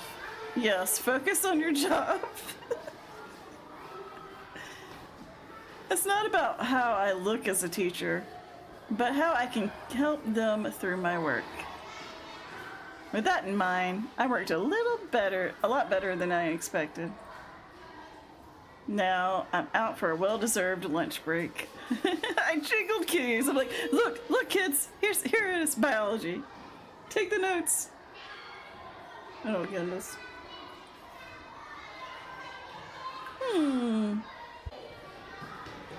I think I should go have my meal in the lounge with the others. We could talk about class, and I might learn something. Shifting my attention to the noisy hall, I spot a student leaning on the lockers.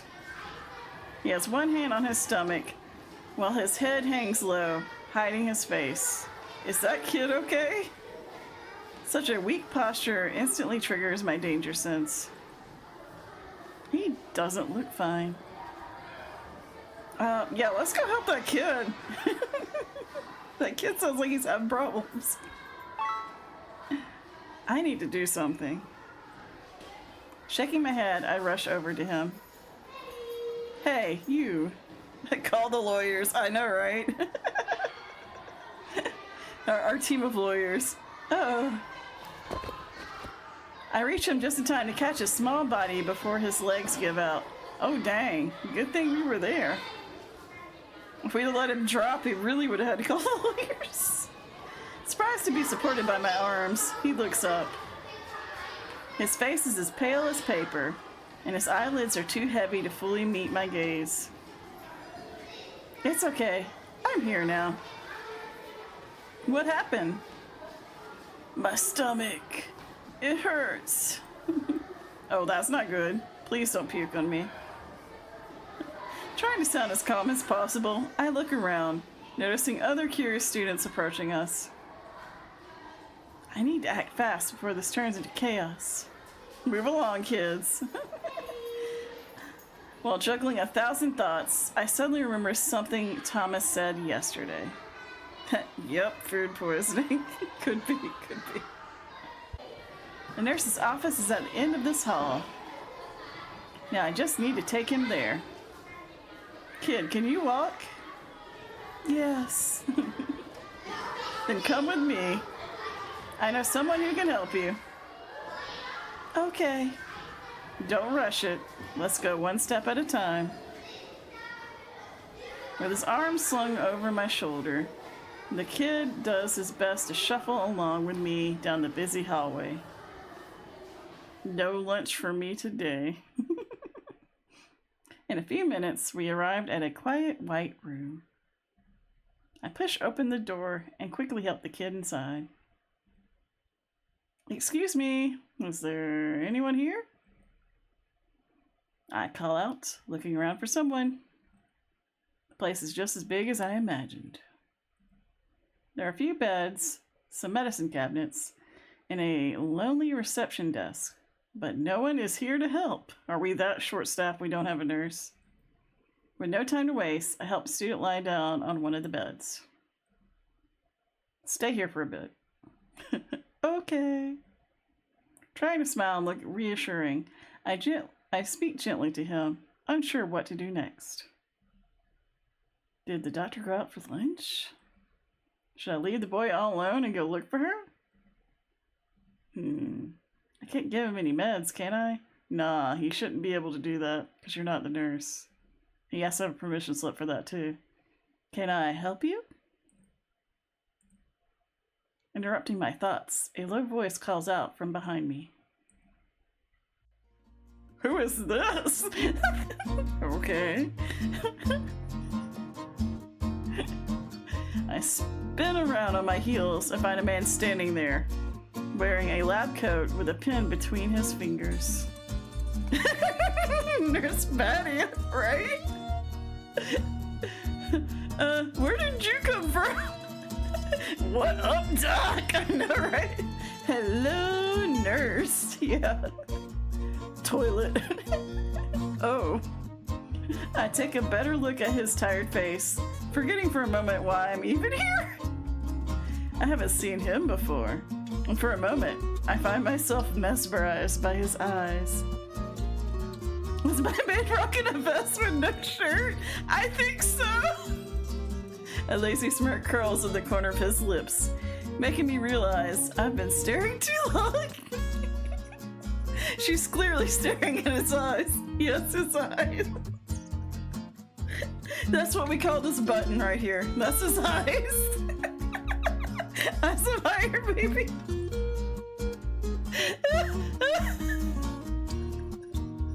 Are you here for my services, miss?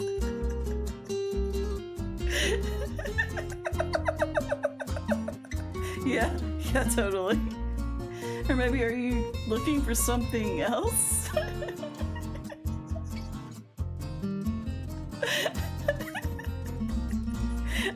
Later, Doc, after school. Yes, not in front of the children. There's a child on this bed over here. No, I mean, yes. Wait, are you the doctor? Yes, I am. Okay, then, I need your help.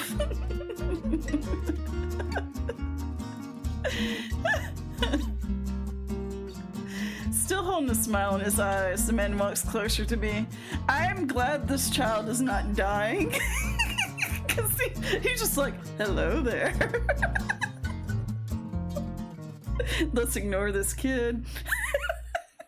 How you doing? I step aside and point towards the boy lying on the bed. I found him in the hallway. I don't think he's feeling well. And suddenly I feel faint as well. Okay, let me take a look. I see his relaxed expression shift as he quickly moves to the bed. The doctor gently touches the boy's face, turning his chin to examine him. Neither of them says much, aside from a few muffled whimpers from the boy. For a moment, the doctor silently studies his eyes, assessing the situation. Then, after a few seconds, he offers the boy a lazy smile before turning back to me. Any idea what happened? I am not the doctor. No, he just said his stomach hurts, and then he fell down. Crossing his arms, he ponders for another moment. Lately, a lot of kids are showing up saying the same thing. Oh no, do we have a stomach virus going around? Maybe there's some kind of virus going around.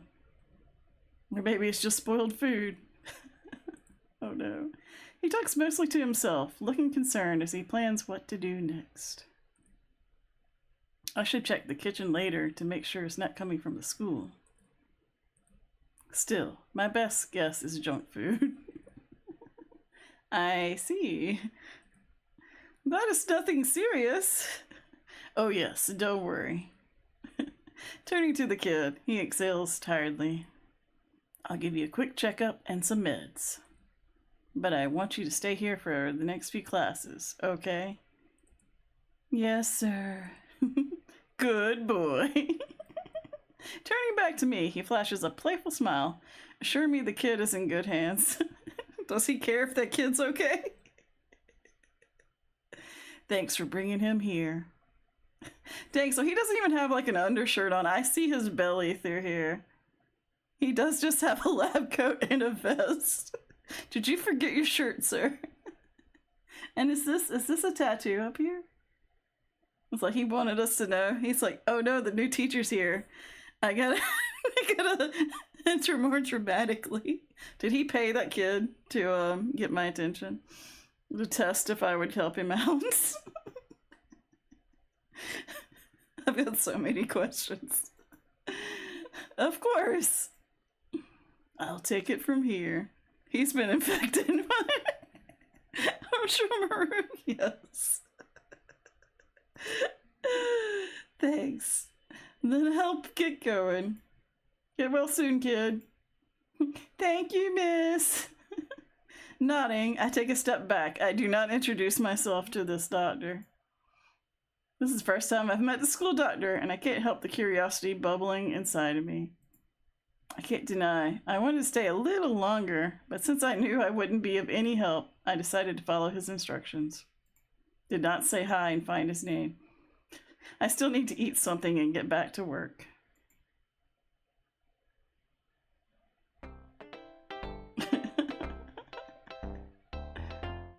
Teaching. Then when I go to the teacher lounge, I'll be like, I met the doctor, and I'll be like, we don't have a doctor at this school.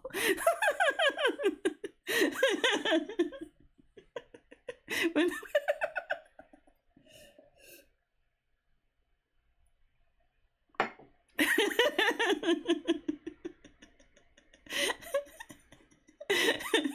then you hear a car speed up.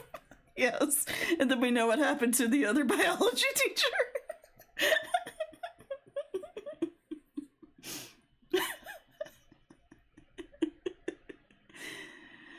It was hard to stay focused on my work when my mind kept drifting back to what happened in the nurse's office. There hasn't been a doctor around these parts in 20 years. Another missing child. Call the lawyers. Our team of lawyers are busy.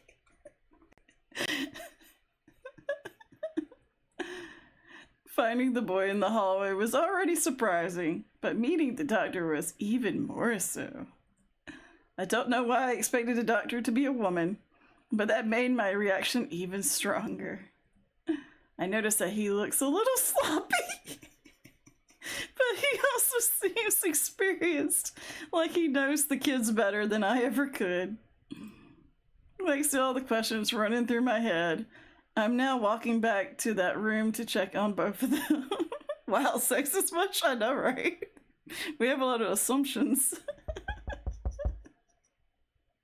And I didn't think he was sloppy. I was just like, why do you got a vest with no shirt? And a lab coat. It's not necessarily like sloppy. It's not like he had on a t-shirt and flip-flops.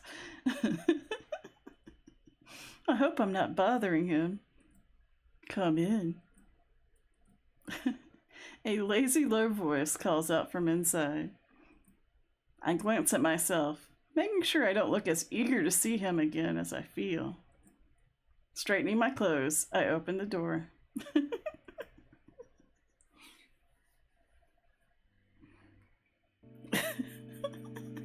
Is the doctor groundskeeper Willie? Maybe. That would be hilarious. Oh my goodness. As I walk inside the room, I find the man sitting at the desk reading papers as he bites the tip of his pen. I will say this school is like, we only hire hotties. If you are not a hottie, you cannot teach at the school, no matter how good your teaching degree is. I want to see who the janitor is too. Do we have a hot janitor too? As I walk inside the room, I find, yeah, I already read that, sorry. I'm gonna read it again. He raises his eyebrows when his curious eyes meet my awkward face. A smile blooms on his lips as my cheeks blush at the sudden eye contact. A janitor would be peak, I know, right? It's like, everybody's hot. Embarrassed, my gaze darts to the bed from before, only to find it empty. The kid is gone. Oh, hello. It's the sweet girl from earlier. He thinks I'm sweet. Hi. I had a feeling you'd come back. I think I let my worries get the best of me. Well, you can relax now. The boy's condition improved after the medicine, so I sent him home for the day. Oh, that's a relief. Yeah. Was it just a stomachache? Actually, it was a mix of a few things. Oh? Yeah, he ate the damn junk food as I suspected. But it seems like he overdid it in his last PE class. Oh. I guess Mr. Kent isn't going easy on the kids. He smiles, laughing under his breath, as if it's not the first time Markus has sent a student to his office. What are they doing in PE? Oh goodness. I'm glad the student is fine, but I don't think we should be laughing about it. The school can get in trouble, right? Yeah. He sighs softly, catching my attention again. He's still in the same position, pen between his teeth, watching me carefully through tired eyes. His face shows no emotion, yet his eyes remind me of the devil sizing up prey. Okay. Scared for no reason, my body freezes. Paralyzed by a blank mind, scribbling for words. He smiles, satisfied to see me caged under his gaze. Then, crossing his arms and setting the pen aside, he breaks the deafening silence. I believe we haven't been introduced yet. Evidently you don't come to the teacher's lounge. Oh right, I forgot. Was he trying to figure out who I was? He could have just asked me instead of staring into my soul. I'm Christine Brunson. Yes, have sex with all the staff. There's beds there. The students aren't here anymore. Let's go. All the hot staff.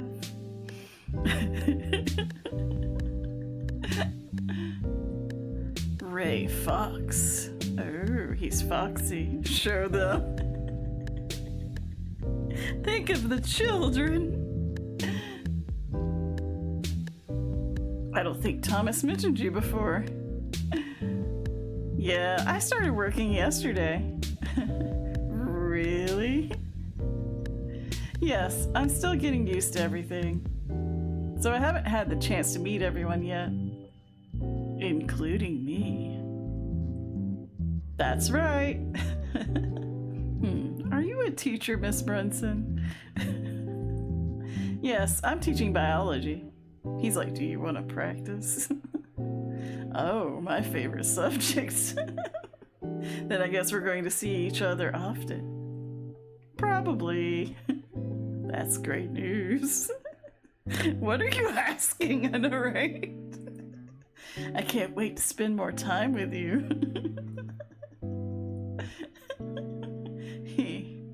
It's kind of easy to make you blush, isn't it? I'm surprised Thomas didn't mention your honkin' junkers.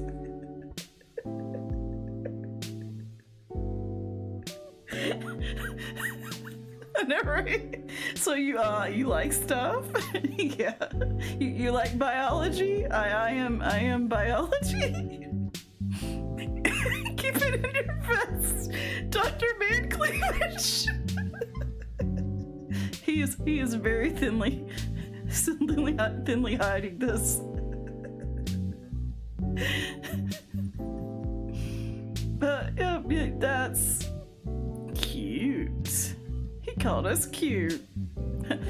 Love vest, no undershort work, right? I feel like he he normally wears a shirt and he's just like, no, there's a new teacher around. Let me look all like this. Let me prepare. I like it. Ooh, he's winking now. Ray flashes me a smirk sharp enough to cut off my breath and make my heart skip a beat. I got the vapors. My impression of him is shifting once again. He may sound lazy, but he's not sloppy at all. Too soon to start flirting. I don't think I'll stop any of these dudes. Yes? Sorry. Would you accept a cup of coffee as an apology, Miss Brunson? Me trying to fish on well with all this horniness. I can't help it, Rando. I just, all these male doctors are just the doctors. All these male teachers are throwing themselves at me. I'm irresistible. Evidently, no one gets out much in this school. I guess. Good job. Yeah. Nice. Pushing his papers to the side. He's just cleared his desk for us. He stands up and motions for me to sit in the chair in front of his desk. Okay. Holding my bag on his lap. Holding my bag on my lap, I try to calm my heartbeat as he walks to the coffee machine in the corner. Why has no one told me about him before? I tell you, he doesn't work here. So, how's it going? Are the kids driving you crazy? No, I think I'm doing that on my own. Walking over to me, Ray offers a plastic cup filled with black coffee. He sits in the chair beside me as I take a small sip of the warm drink. Dog, is this gonna take a horror twist and one of them is a killer? Maybe? I don't know. The previous biology teacher left mid-class, so I don't know. He keeps getting into the school. I'm not sure how. He just keeps showing up. Y'all know I find so many games that seem like one thing and they're like, oh, yep, either we're gonna talk about death or someone's getting murdered. So maybe, I don't know. What happened to Dr. Jacker? Dr. Richard Jacker.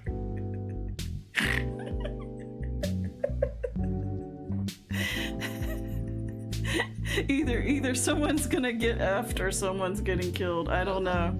Hello there. Welcome in. Trike 42, how are you doing? Welcome in. The silence in the room is comforting, but his curious gaze makes me feel uneasy. I could tell by the way you looked at that kid. You're a caring teacher. Eh? And a hard worker. Chillin', watching Smexy School. Yes, you like him. Yes, he's some. He is quite forward too.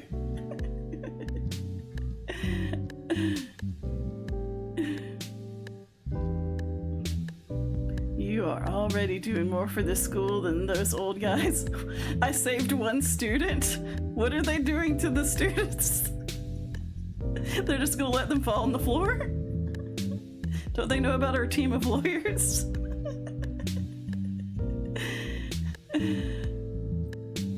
No, I was just trying to help him. I mean, who would look away from a sick kid? I know who would. Seriously? Yeah, but I'm glad you didn't. Are you just trying to make the other guys sound bad so you look better in comparison? Or do the other guys just let kids pass out in the hall? He lays across the desk. I guess we don't have to call the lawyers for this one.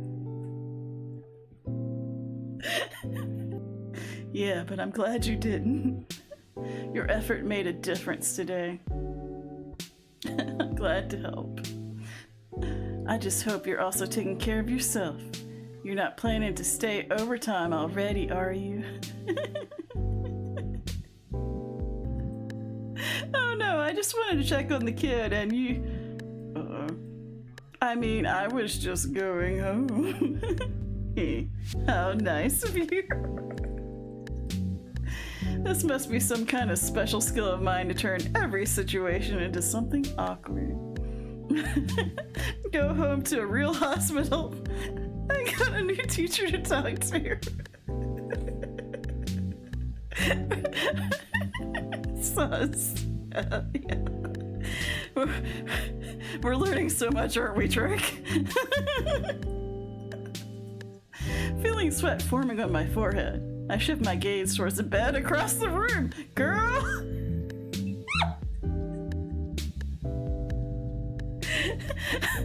I'm tumescent with yearning to expand minds. Speaking of expanding, oh my gosh. Ray, on the other hand, keeps watching me with a playful smile on his lips. Oh my gosh. Self-enforced timeout. Rando. Oh my goodness. Enjoy the lurk. Ray, on the other hand, keeps watching me with a playful smile on his lips. But, since everything is fine, I think I should get going. Christy might be waiting for me. She can wait a little longer. It is lunch break. We just had lunch. Shut up. Yeah. She would tell me to stay. At least finish this cup with me. Oh, really? And your best sun shorts want to go?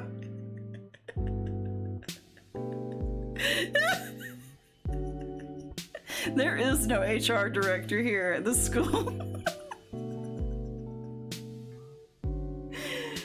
Oh, goodness. Oh, right. Well, just let me text her. Sure. Grabbing my cell phone, I decided to send a message to let her know where I am. However, before I can type anything, I see notifications of her text from 30 minutes ago. Darling, I'm leaving early today. My boyfriend called. I'm going to pick him up at work. Get it, girl. But I promise I'll make it up to you tomorrow. Christy left me. We don't have HR, we have lawyers, that's right. Who can afford HR when we have to pay all the lawyers? The concept of HR found dead in a ditch. Morton, yes. Along with the previous biology teacher.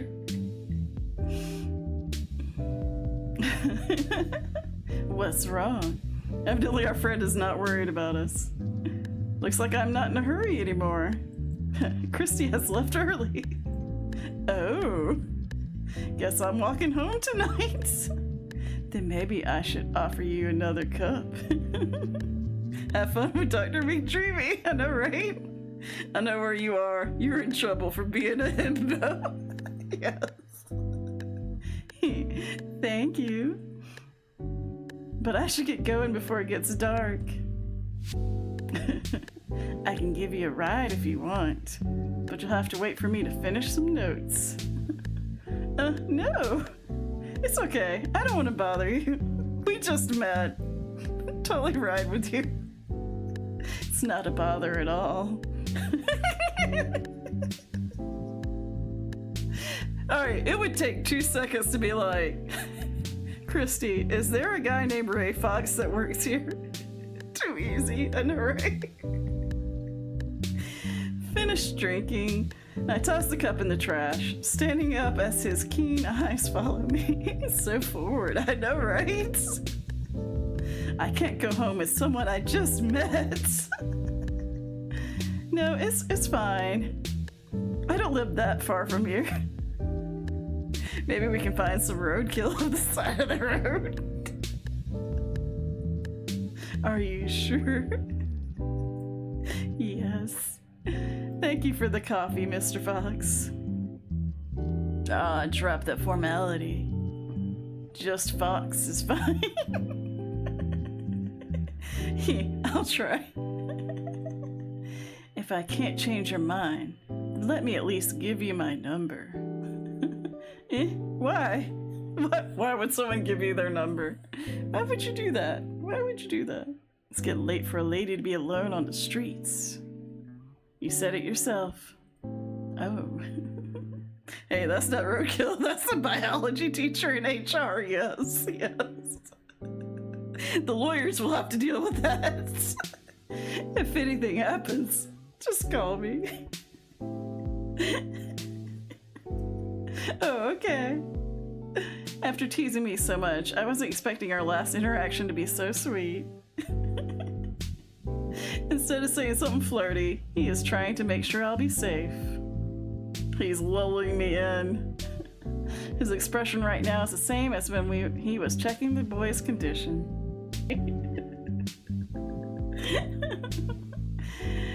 With no reaction, I stand in front of him with a blank expression while he slides his phone screen. My body reacts on its own, copying his movements and typing down his number in my contacts list. Text me when you get home, okay? Okay. See you tomorrow, Christine. He didn't mean to embarrass me now, yet my face is burning, and my heart is racing in my chest. Giving him a short bow, I take myself a few awkward steps backward until I reach the door. The last thing I see is his mischievous smile before running down the halls. Very smooth us. We're like, bye, and then we just run. Did we forget our bag? I hope we got our bag. The walk back home felt so good. It helped me calm down my heart and take away all the exhaustion from the classroom. Books, yes. Very Napoleon Dynamite, yes. Very smooth. Very smooth. Okay, bye! Sprint, yeah. Oh, goodness. Throwing myself on the couch, I close my eyes, giving in to sleep. I'm about to hit the sweet stop of dreamland when Ray's face flashes behind my eyes. Oh gosh, I almost forgot. I gotta text him. Pulling my cell phone out of my bag, I open the message screen. The last message is still there as I nervously think about what to say. Be like, I'm alive. Saved. Hey. Hey. I'm home. We made it. Feeling my face burning, I stare at the screen for a few seconds. There is no sign of activity for a moment until suddenly he starts to type. Oh no. No, he wasn't supposed to be online. What do I do? We're so funny. Good. Now I can go back to work without worrying. He was worried. The text is coming from inside the house. You hear the notification noises. I can't believe it. Sorry for the trouble. It's okay. I'm glad you were safe. Have a good rest now. I hope to see you tomorrow. Me too. Good night. Good. Have a good night, Christine. We don't tell him good night, but I'm home and I updated my necessary flu shots. Yes.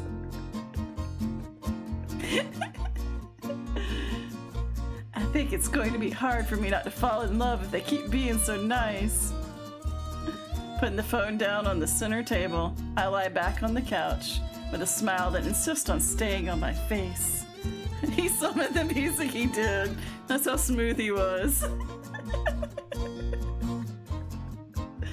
I can't wait to go to work tomorrow.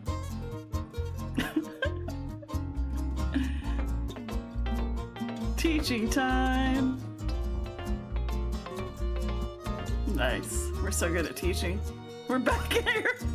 Tuesday, Wednesday, and Thursday.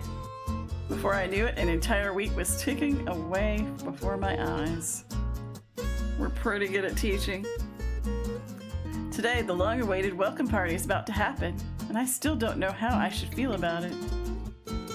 In the morning, when I arrived at school, Christy told me that it was going to take place in the teacher's lounge after work hours. And there's gonna be alcohol. Let's go. Everyone was excited to stay up all night, or at least until Mr. Hansen's body can take no more. At that time, I was a little worried about their decision. But since I knew I wouldn't be able to change their minds, I decided to accept it. Is there more of the staff we should know about? I know, right? I'm not sure. That's what I'm saying. It's like we haven't met hot janitor if there is one. And we're guessing there's not an HR director. There is there's a receptionist, but she didn't show up other than being mentioned. Christy also promised to drive me home tonight, so I had no reason to fight it. Christy's being a DD. Hopefully. Groundskeeper, you really, yes. There's a lot more staff. They just aren't hot enough. you have fungo blindness. That's why we don't recognize the receptionist. You're like, you're not on my radar. Now here I am, in the nurse's office, drinking coffee, while I wait for them to finish decorating the room. They could at least let me help.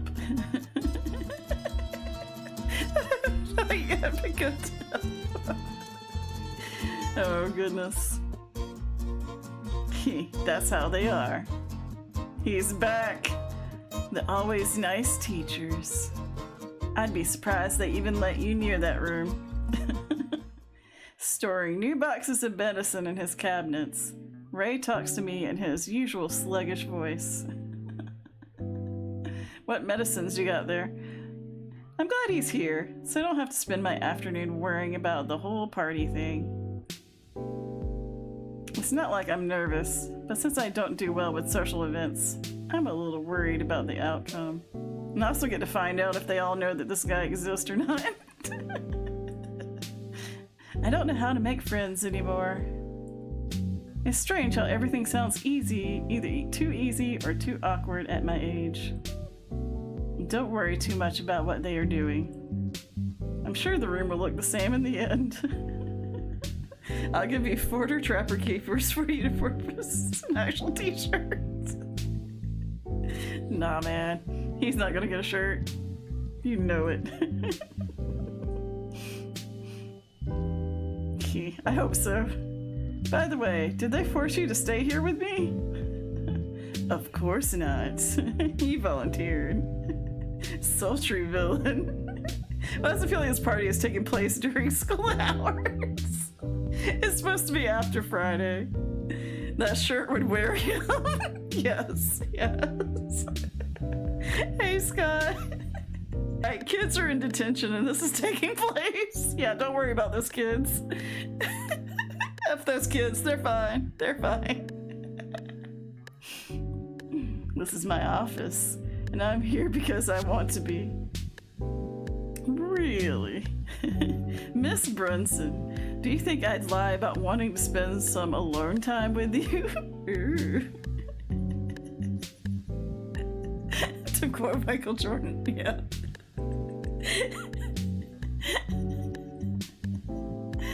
They just made it easier for me. I think he is wearing jeans. I could be wrong. How can he be so straightforward about it? But I don't think I hate this feeling. It's good to have you here while I work.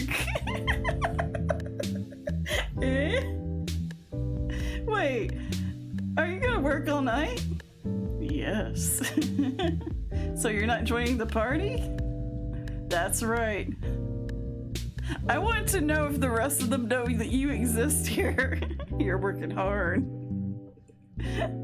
For a moment, I just let my gaze rest on his face with no words to say. Even though I was nervous about the party, I was still looking forward to having everyone there. I feel disappointed to hear it. A smile shines in the corner of his lips, and a muffled laugh fills the room. You can skip the party and spend a night here with me. Oh my. After they have the welcome party for me, I'm like, I'm just gonna stay here. So the school nurse is staying after hours to work. It's the night you call sus. Yeah, I know, right? I mean, I don't know what their job entails, but I feel sketch. I know, sir. Oh gosh. You can skip the party and spend the night with me. Hold on. I don't know. What? That's the face I wanted to see. You never fail to amuse me with your reactions, Christy. I would come to the party, but I don't work there. I know, right? That's what I'm concerned about. I'm like, is he really work here? Mr. Fox, please.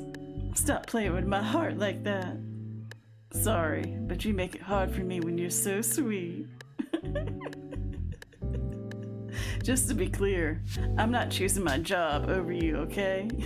Because it's not my job. It's just that the nice guys and I don't work well together. Nice guys? Yeah, because he's a bad boy. Yeah, that's what I call the nice guys from the teacher's lounge. While his Flintstone chewable vitamins crossed out.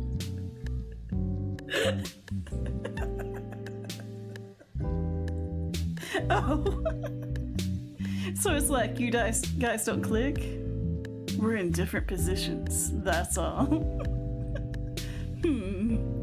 That's why I'd rather stay around here on my own than spend time with them. Okay, I see.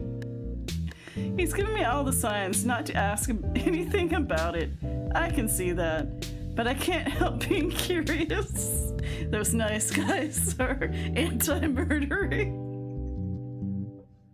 Taking a sip of my coffee, I look at Ray like a guilty puppy.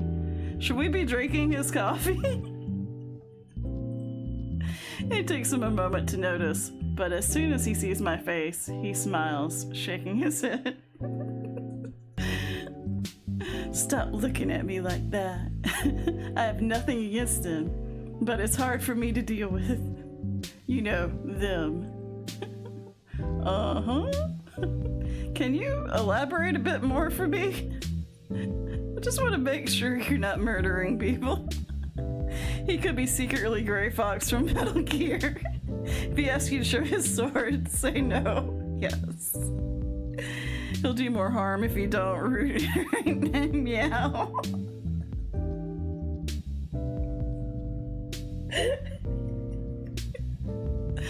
What? I'd like to learn more about your past with them.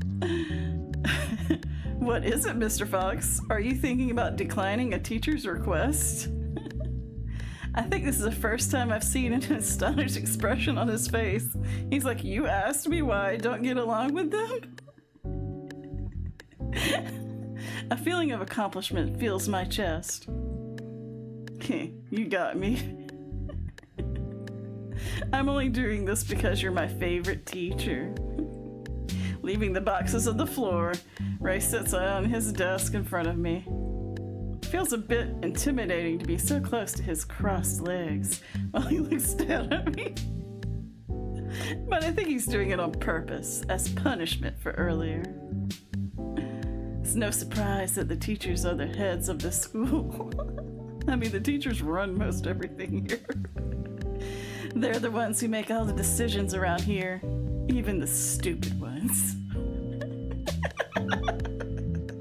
I'm just the lazy weird doctor in the office. What? If you're staying after to work, are you really that lazy? Gizmo says right. Thomas sees us all equally, but it's not the same between us. We're in different positions, and sometimes that affects how we respect each other. Yo.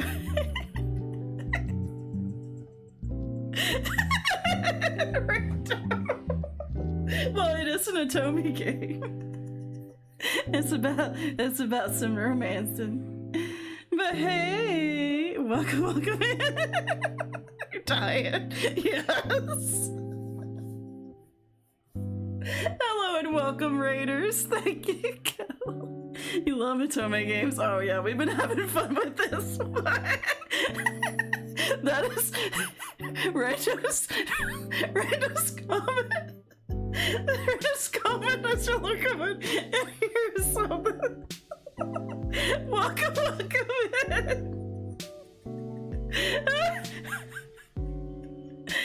in. Welcome in. How is the stream? How are y'all doing?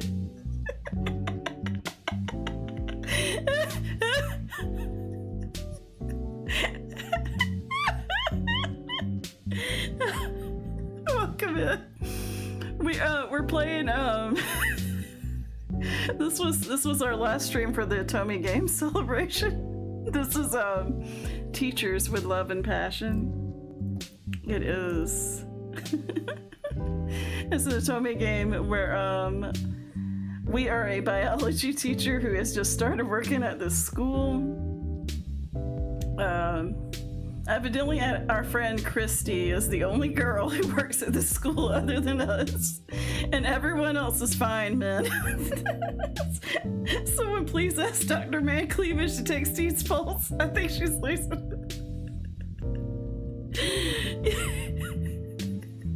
it. Just a little bit. We've been having lots of like mixed reactions about Dr. Man Cleavage here. I'm like flustered. Everyone in the school is hot, and luckily, everyone's like in their late 20s to 40s. So like, it's nice to have a game where it's around of a certain age, you know. The staff is ripped. Yes, they are. Steve's got the vapors. I got the vapors. I might just faint. We're learning so much today. But yes, this is supposed to be like right before our welcome party. I'm worried that this guy doesn't actually work here. Because I haven't seen him interact with any of the other teachers. And he has been flirting hardcore with us. All of them been flirting with us, but yeah. This pointer feeder is freaking me out, honestly. Yes, I don't trust this dude. He means that you're a real teacher. He's the doctor. And he says he's different from the nice guys. He's calling the other teachers nice teachers. I'm like, what is going on? You just want a Diet Coke from the machine between periods, but everyone else is bulbous in the gray sweatpants. Diabolically, yes. Everyone is just throwing themselves at me as well. He's a pick me boy. Yes. He's got like Lestat energy going on, and he's like, "Hello, oh."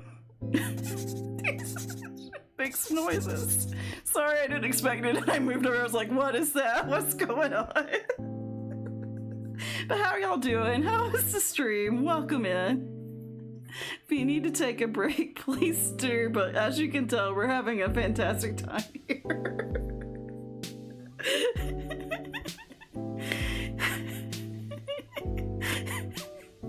He wandered in from a sex addict workshop. Now he's in the teacher's home. Like, can you risk it all? He's trying. He's like, don't go to your welcome party that all your other teachers have made for you. Come stay with me and drink this coffee that we're not sure about. Oh my gosh, there's a lot going on. But welcome in. Oh, goodness. With a name like Ray Fox, you know he's up to something. He's up to something. Oh, goodness. We will be playing this game some more on Wednesday, too, because I know it's from what the game devs were saying, the game is a little bit longer than one of my streams. So, yeah, we'll at least be playing this on Wednesday. I am having a lot of fun with this. Y'all are making it extra fun, too.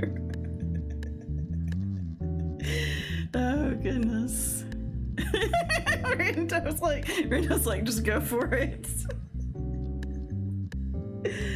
Oh, gosh. But I mean it when I say I have nothing against them. I like Markus's diligence, and I appreciate that Leonard always tries to keep the peace in the room. But then there's Edgar and Christy. Christy's my best friend, what are you talking about? Which I don't think I need to explain further for you to get my point. Not at all. What about Mr. Hanson? Uh-oh. No, you himbo. That guy's a bit different. You could say we have a past. Is he your father? Or former boyfriend? I want to know now. Oh, I'm starting to get a picture now. You're probably imagining too much. Lars, Thomas, and I used to hang out all the time. Oh. We were college friends, you know. You don't look like you're old enough to be college friends with them. That's cool. Yeah. But then things happen, and now Lawrence and I don't talk anymore. Yeah. Uh-oh. Thomas is still our friend. But that's all. He takes a deep breath at the end of his explanation, leaning his body back. I see a tired smile that doesn't reach his wandering eyes. I see memories I can't understand. Feeling bad for causing this situation, I clasp my hands together on my lap, letting the silence eat me alive. Did the things that happened involve a corpse? I know, right? Is that what happened to the previous biology teacher? Was Thomas mad that he had to hire someone else immediately? His sultry body. Yes, he's like, hello. Didn't know any of this, and now I feel caught in the middle of a personal war. An attempt to change the heavy air around us, Ray sits beside me, winking. To summarize, the teachers are messy, nice guys, and I'm a loner who likes to have things under control. I'm such a bad boy. I see. So, how was my essay, Miss Brunson? Did I pass? I'm still not convinced you work here. You liked information and you messed up the topics a bit. We're a biology teacher. We're not sitting there trying to grade your past history essay. Control those color burns shirtless. Yeah. Oh no. But you get extra points for being honest with me. He's like, am I being honest? I guess it's worth a B+. That's not bad, but I don't like being on the average side. Maybe I should take extra classes with you to make this grade look better. He's asking for extra credit. He, once again, successfully gets another embarrassed reaction from me, which brings a satisfied smile to his face. But I promise to make it up to you. What do you mean? The party. I promise I'll spend some time with you and celebrate your arrival another time. Oh. A private party with beer and peace. Observe the warning. Yes. What do you say? It sounds nice, he. I'd forgotten this was the whole reason why we started talking about the teachers. He's a cool, mysterious guy, and I'm curious to learn more about him. I hope my friendship with Ray won't be affected by the affairs between the other guys. I also should ask the other guys if he exists. We hear the door opening, and in sync we both turn around. We hear the door opening, in sync we both turn around. Thomas goes, it's just like, hello. Excuse me. He's like, what's going on in here? Finally. Thomas is our principal. Can you imagine being Christy working at high school, being lonely, and then this other girl shows up and the entire staff is just slinging at her unabashedly? Well, they all stopped flirting with her because she said she had a boyfriend when she got hired. So, I mean, at least they respect the fact that she has a boyfriend. The rest of them are like, we are doing a race. Yeah, I rolled tonight to read Rando switches for reading out loud. The Jeff but Rando. Yeah, yeah. I'm like, at least they're respectful. Like they are very very interesting dudes. But at least they respect when she's like, I have a boyfriend. They're like, oh, okay, we respect that. Your single friend though, all bets are off. But yes, this is our principal, Thomas. I'm so sorry for the delay. Don't worry. Mr. Fox kept me busy and let me drink as much coffee as I wanted. Now I have to go use the bathroom. I hope you haven't had too much of it. She drank way less than you do in 1 hour in your office. The human sacrifice begins in chapter 8. Yes. So are we supposed to trust that he actually works here just because he's friends with Thomas? Or are we not going to ask the rest of the staff if he exists? I'm curious now. Anyway, Miss Brunson, we are ready to welcome you. He's staff. Oh, nice. Getting up from my chair, I walked to Thomas at the door. He holds a hand out to me, then turns attention to Ray.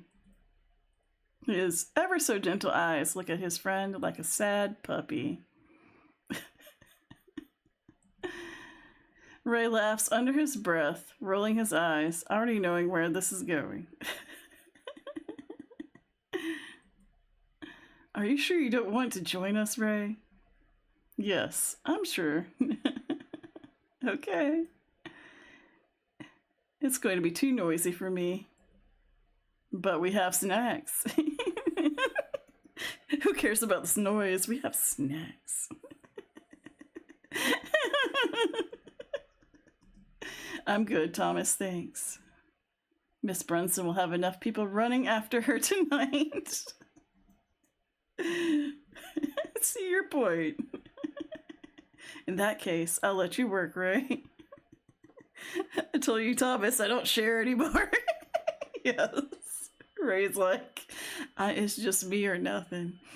We already know how he feels about snacks. Yeah. He eats meat ferments. Oh my god.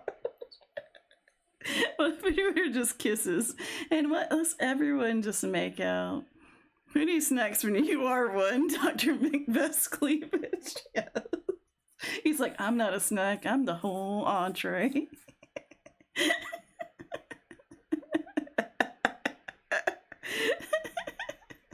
Please don't overdo it. I know. Good. Then come with me, Miss Brunson. They're all waiting for you. I'm wondering what this party's gonna look like. Okay, see you later, Mr. Fox. Yeah, have fun.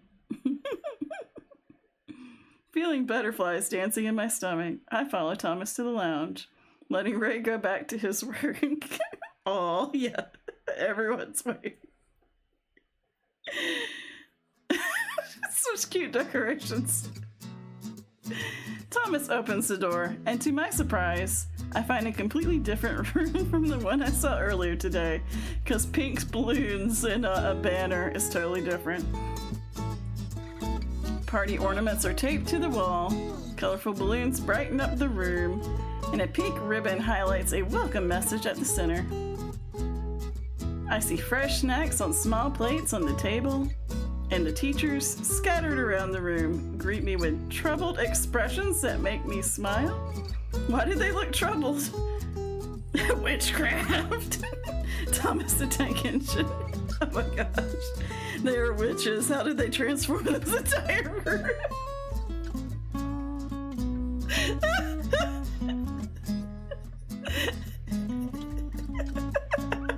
It's totally different.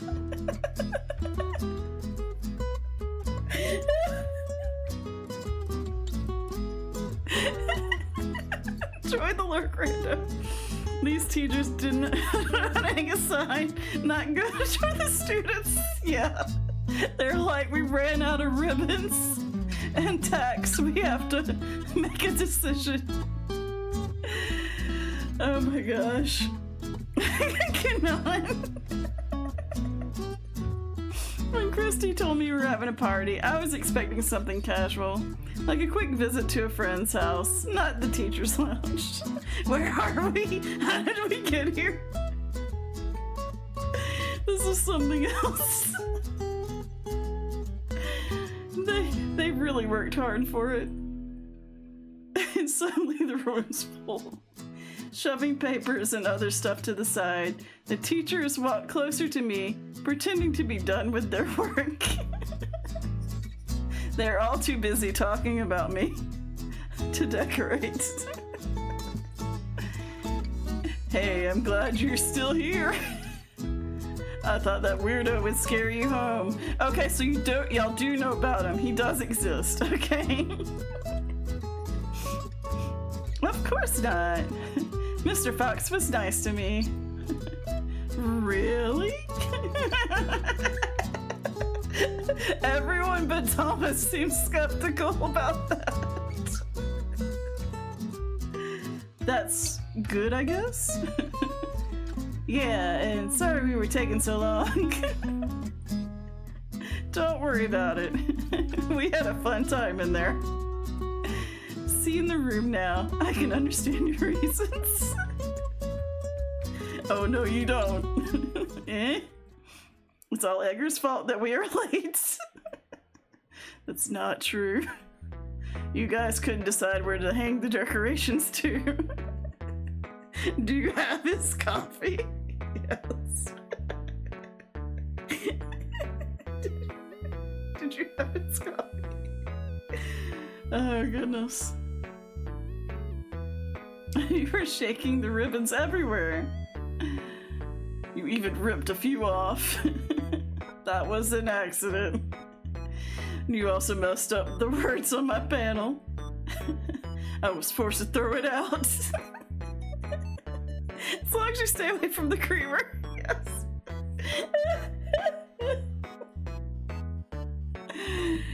Oh my gosh.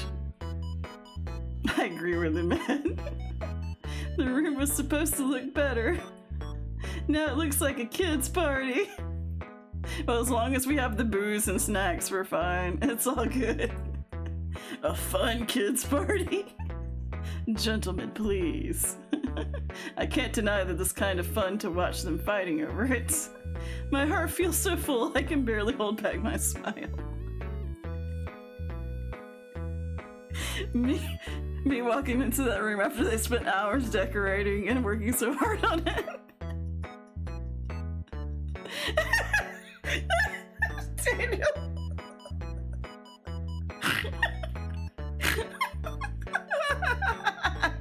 All the shocked faces, I know, right?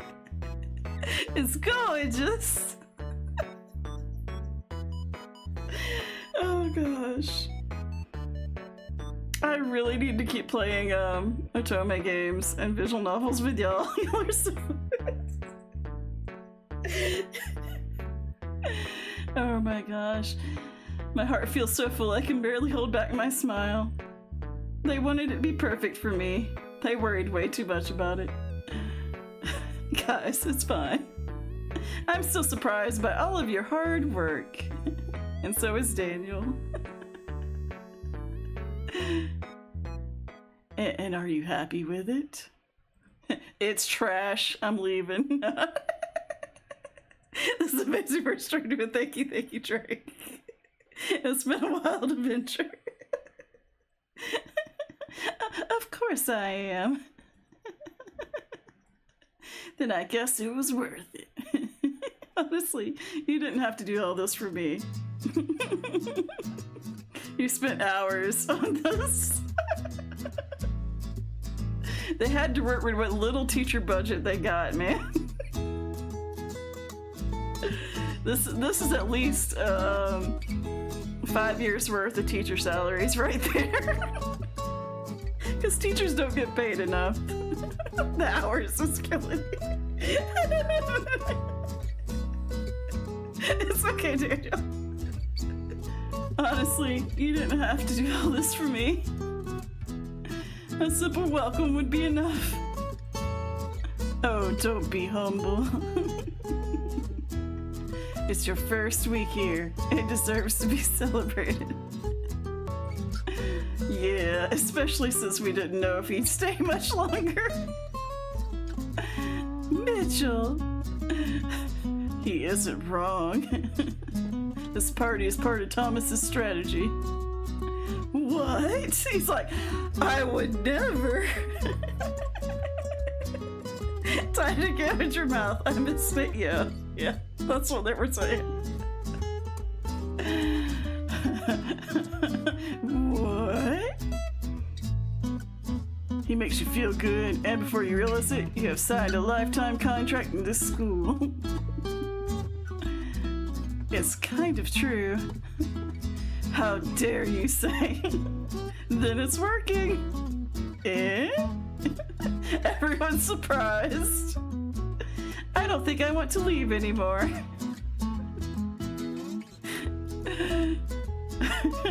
I'm glad. Alright, enough talking. Let my girl have some fun. Christy said, time to get our drink on. She's waited hours for this, guys. She was looking forward to some drinks all week. Christy. Wait. Tell me you know how to hold your alcohol. Yeah? I just came out of college. Good. Interesting.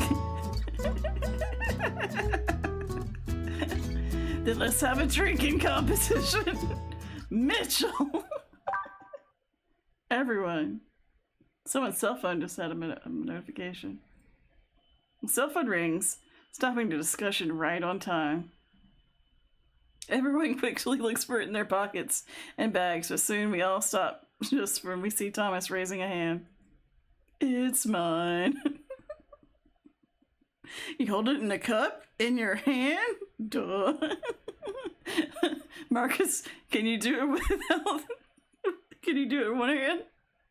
And put the ball down? Or are you gonna pour your own alcohol? Oh no, the music stopped. Trouble. Yes, the phone call. What is it? He carefully reads a text on the screen while everyone else waits. Is it about the previous biology teacher? Is it the lawyers?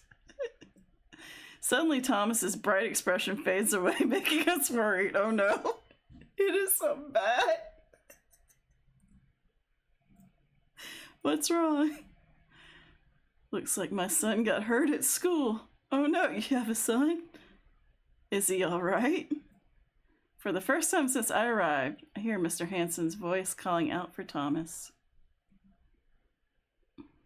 Yes, I don't think it is anything serious, but I'm gonna have to take him to the hospital. Oh my gosh. Burns the school down. The rest... That's why I took this. He's like, I gotta take my child to the hospital. I'm sitting there dying laughing. Oh gosh. It's nothing serious, but he's gotta take his kid to the hospital. Just to make sure. I see. I can't believe it. I'm sorry, Markus. You said you would take care of Mitchell. I know. But my son just fell from a tree. That poor kid. Mitchell is your responsibility too. Can't. Take him with you. What? Guys, please don't fight over me. Y'all can have a piece. Oh, the kid is fine. The music is back. He just has a mild concussion falling out of a tree. Shut up. Don't worry, Thomas. We all understand it. Your kids come first. Just go. We can take care of things here. Markus has said that Edgar here is not fun when he's drunk. So these two are probably going to end up fighting. Thank you, and I'm sorry for all the trouble. Don't stay up too late. Best wishes to your child. Better make it up to me. Get away from me, Mitchell.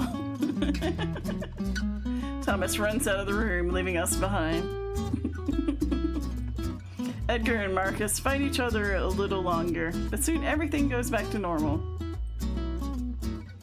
After all the discussions and greetings, we are finally off to party. Soon everyone moves apart, looking for what suits their taste better. Some walk to the corner to relax, while others go after a beer and snacks. Setting my bag aside, I walk over to the center table. The snacks are too tempting for my empty stomach to resist. I toss a couple of potato chips into my mouth. I let myself drown in the fulfilling sensation that only food can give. Food is good. Ah, this is so good. Thomas wasn't joking about it. Are you seriously gonna spend the night there? Approaching me from behind, Christy calls me out, making me cough in surprise. I spin on my heels, facing her with my mouth full and eyes guilty. This is better than the weird taking coffee, yes. Christy, I'm hungry. Y'all been taking hours to get this ready. You can eat later. Now I should be talking to them. But I don't know how to do it. Talking is hard. What do you mean? Weren't you just doing that right just now? Yeah, but that was because everyone was there. Talking to them alone is kind of different. Christy's like, nah, I'm gonna make you do it. This is going to be embarrassing. But it can also be fun. What are you afraid of? The worst can happen is Lars getting mad at you. But he has done that before. Yeah. Go talk to them. Do it for you. Do it for me. I was doing it again. Busying myself with something else. I had an excuse to not talk to people. So I had a reason not to make friends again. Oh goodness. I hate to do this, but I need to get going to bed. It is 11 here. I gotta get ready for bed. So on Wednesday, we will find out how this party goes. Thank y'all all for hanging out with me today. This was a lot of fun. We have so much fun with the visual novels here. But yes, some of the Otome games we started but didn't finish. We will end up playing them the next couple of weeks to finish them out. Like this one we're going to play on Wednesday, and we'll see how far we get. But yeah, this was great. We might, if we don't finish this on Wednesday, we might end up playing it on Monday too. But we have a lot of fun. But as always, be kind to yourself, be kind to others, but don't take any crap. And I'll see you next time. Yes, yeah, it's 11. That's why I was like, I need to go to bed. But thank you for hanging out. Be kind to yourself, be kind to others, but don't take any crap. And I'll see you next time. Bye.